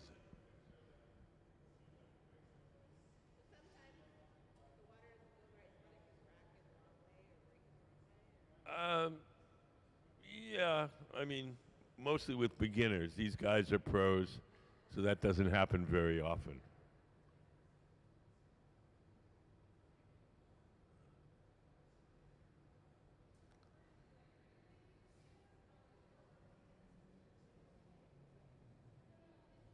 So now we're going to make another stem.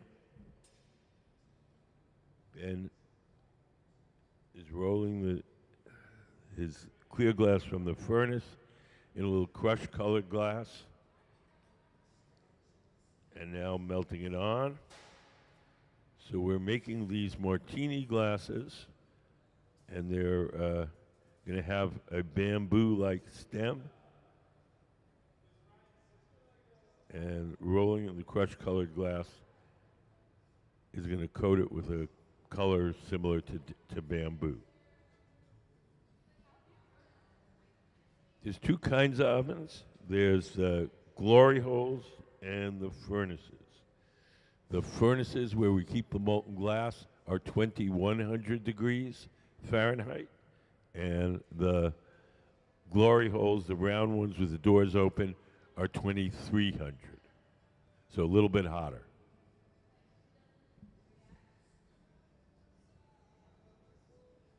Do you need the Celsius numbers?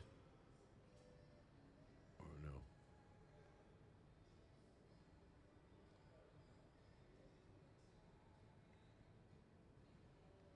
So Ben in the center has blown a little bubble. He's coated it with a little powdered glass. And now we're going to blow it up a little and stretch it out to make the stem.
It's a little pilot flame so that we can light the torches.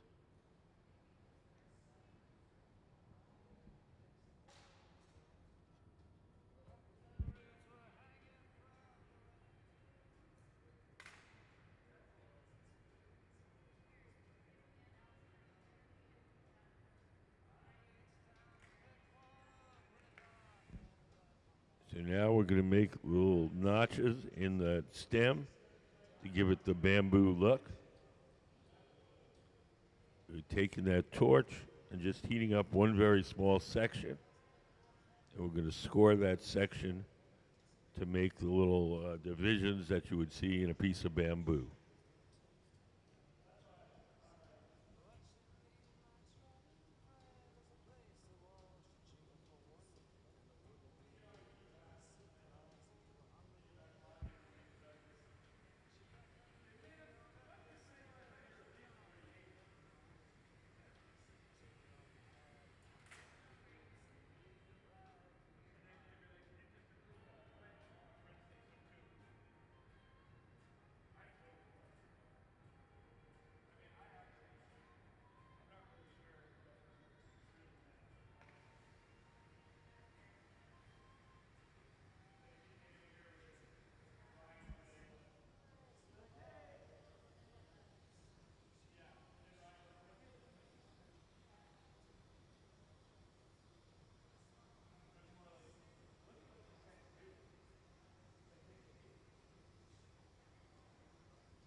hello glass. Yeah, like this at least in real life. Yeah, I've seen no, just the but- videos, you know. Yeah, more fun in real life, definitely. Do we know what he's making? Yes, he's making martini glasses with a kind of bamboo-shaped stem. So he's making the stem now. He made the little notches between the sections of bamboo. So he's making the stems right now. Yes. That's pretty cool. We made the bowls earlier. They're sitting in that oven over there, staying warm. So we'll make the stem, then we'll make the foot, this part, and then we'll pull a bowl out of the garage, the silver oven, and stick it on top.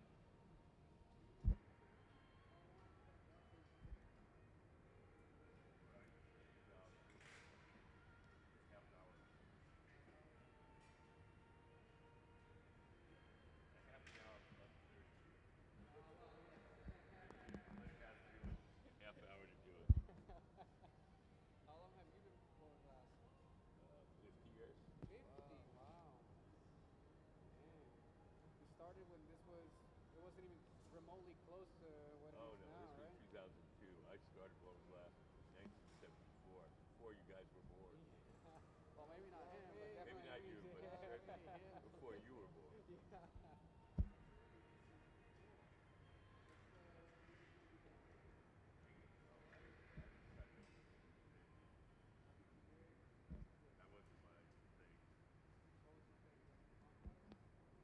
Yeah, it's good.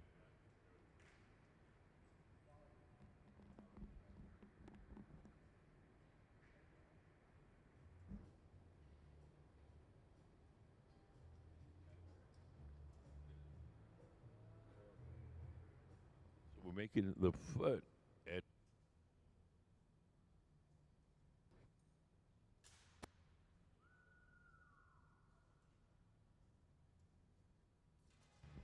There.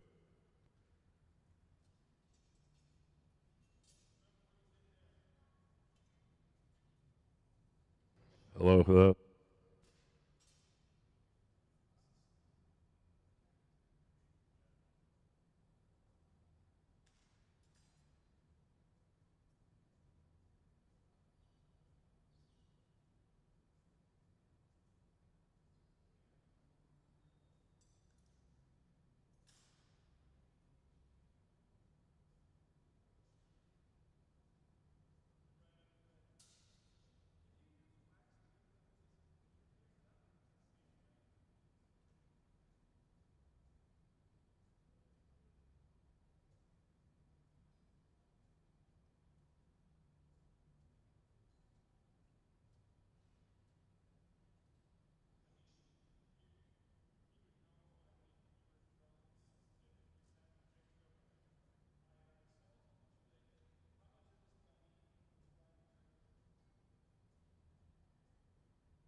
Hello, hello.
So we're going to transfer the stem and the foot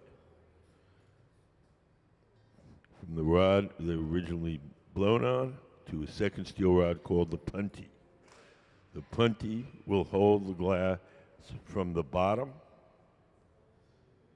and we're going to get a bowl out of the garage, the silver oven with the curved side, and stick it on top. So we made the bowls earlier this afternoon. They're sitting inside that silver oven. That's called the garage. We call it the garage because that's where we park stuff until we're ready to use it. It operates at half the temperature of the furnaces. It's hot enough to keep the glass from breaking, but it's not hot enough to make the glass soft. So whatever goes in there, it stays warm, holds its shape. We're ready to use it. We'll heat it up a little extra and stick them together. So this is going to happen really quickly. So Ben in the center with the gray shirt is going to sit down at the workbench. Sarah with the black shirt and gray shorts, she's going to get a little bit of molten glass out of the furnace. We'll rush over to Ben, put a tiniest little dab of molten glass there, and then Nick's going to come over with the bowl, and you'll see it happens quite quick. There's the dab. There's the bowl.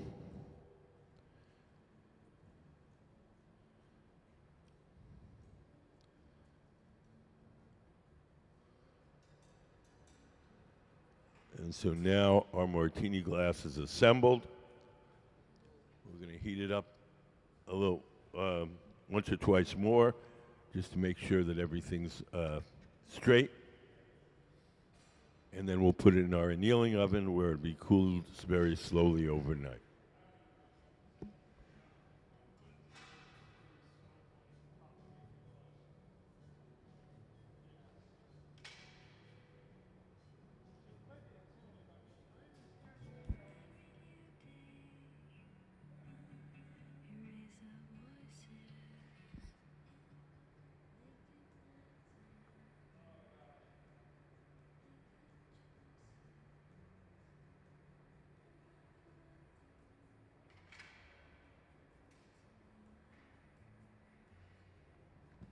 In order to get the glass off the metal rod, we're going to take the tweezers, dip them in water. We're going to drip a little water on the joint between the metal rod and the goblet. The water will crack that joint, and then just a light tap will release it. Here we go. There's the water. Dripped off the end of those tweezers. A little tap, off it comes, and into our annealing oven, where it'll be cooled slowly overnight to prevent it from breaking.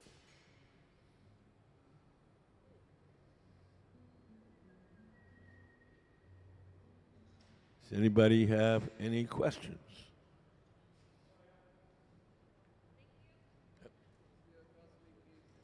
What? It is. I appreciate it, sir. Oh, thank you for coming in, guys. Appreciate it. Let's dance to the song.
So we're trimming the lip of the goblet.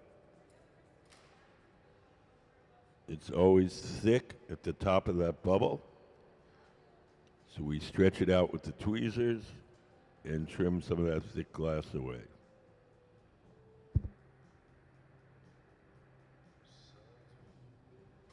So we're making martini glasses.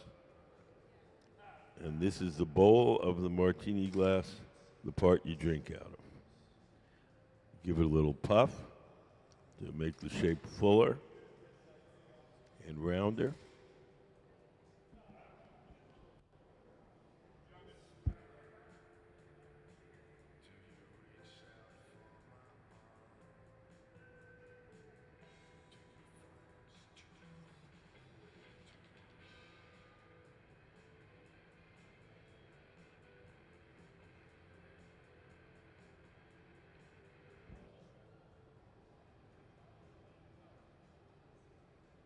Pressing against the inside of that opening, making it wider.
Over on the left is our technician, Nick Davis. He's brought these two carts with the raw ingredients for the glass. The mixture of raw ingredients is called batch, B-A-T-C-H. We're going to shovel it into the furnace a little bit at a time and cook it overnight. In the morning, we'll have a tank of glass.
So we're making the stem of our goblet.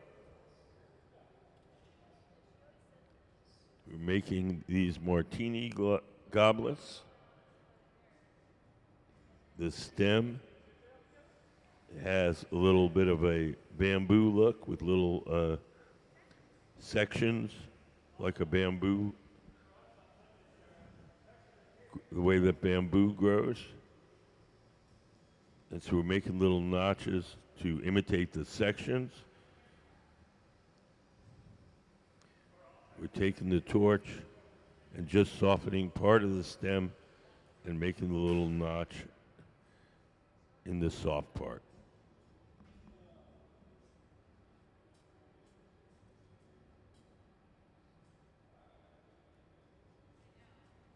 Hi. How are you guys? Good.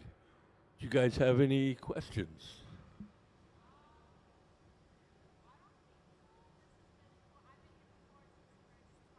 Okay. Okay. Well, if you don't, feel free to ask anything. Don't worry. Yes. A goblet is a glass you drink out of, like a wine glass that has a bowl, a stem, and a foot.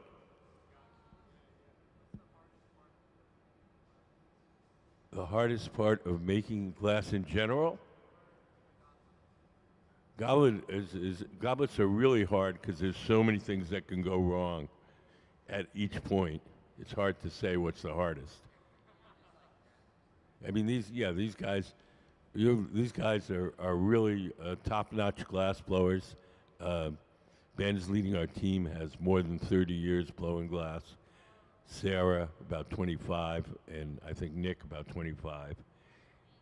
And so these guys are on top of it, but it's hard. It's hard to make them nice. You could make clunky, funky ones, but all these things you see here are made entirely by hand and eye, no molds. Yeah. I used to.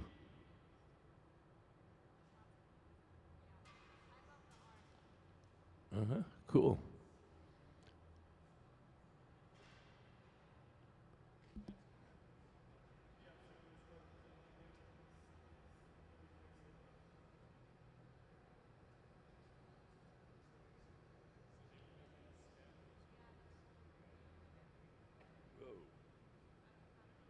Levi, is that lunch?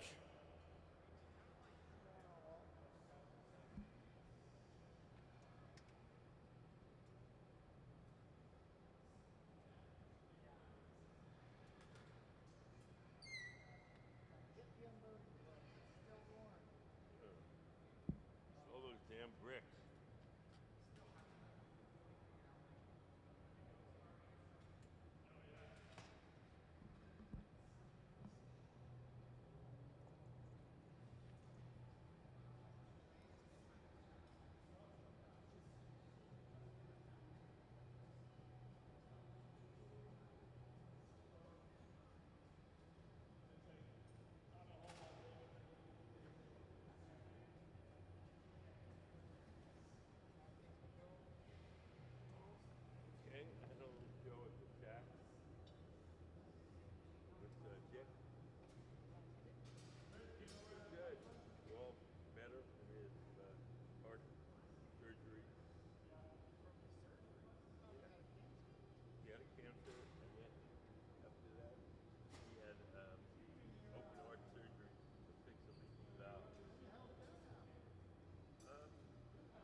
try to get a show at Traver. I was gonna say you try to go through gallery like Traver. Otherwise, they couldn't. They have to be sold as arty stuff, or I couldn't get the price.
son of the Tiffany jewelry store. That was his dad. That doesn't surprise me at all. Or that it was the plaything of wealthy Venetian aristocrats and traders. Big surprise. The only one of those companies that ever really made money was Lalique. Probably because it was from Oscar. Well, he made his real fortune with perfume bottles. Okay. They would press and blow,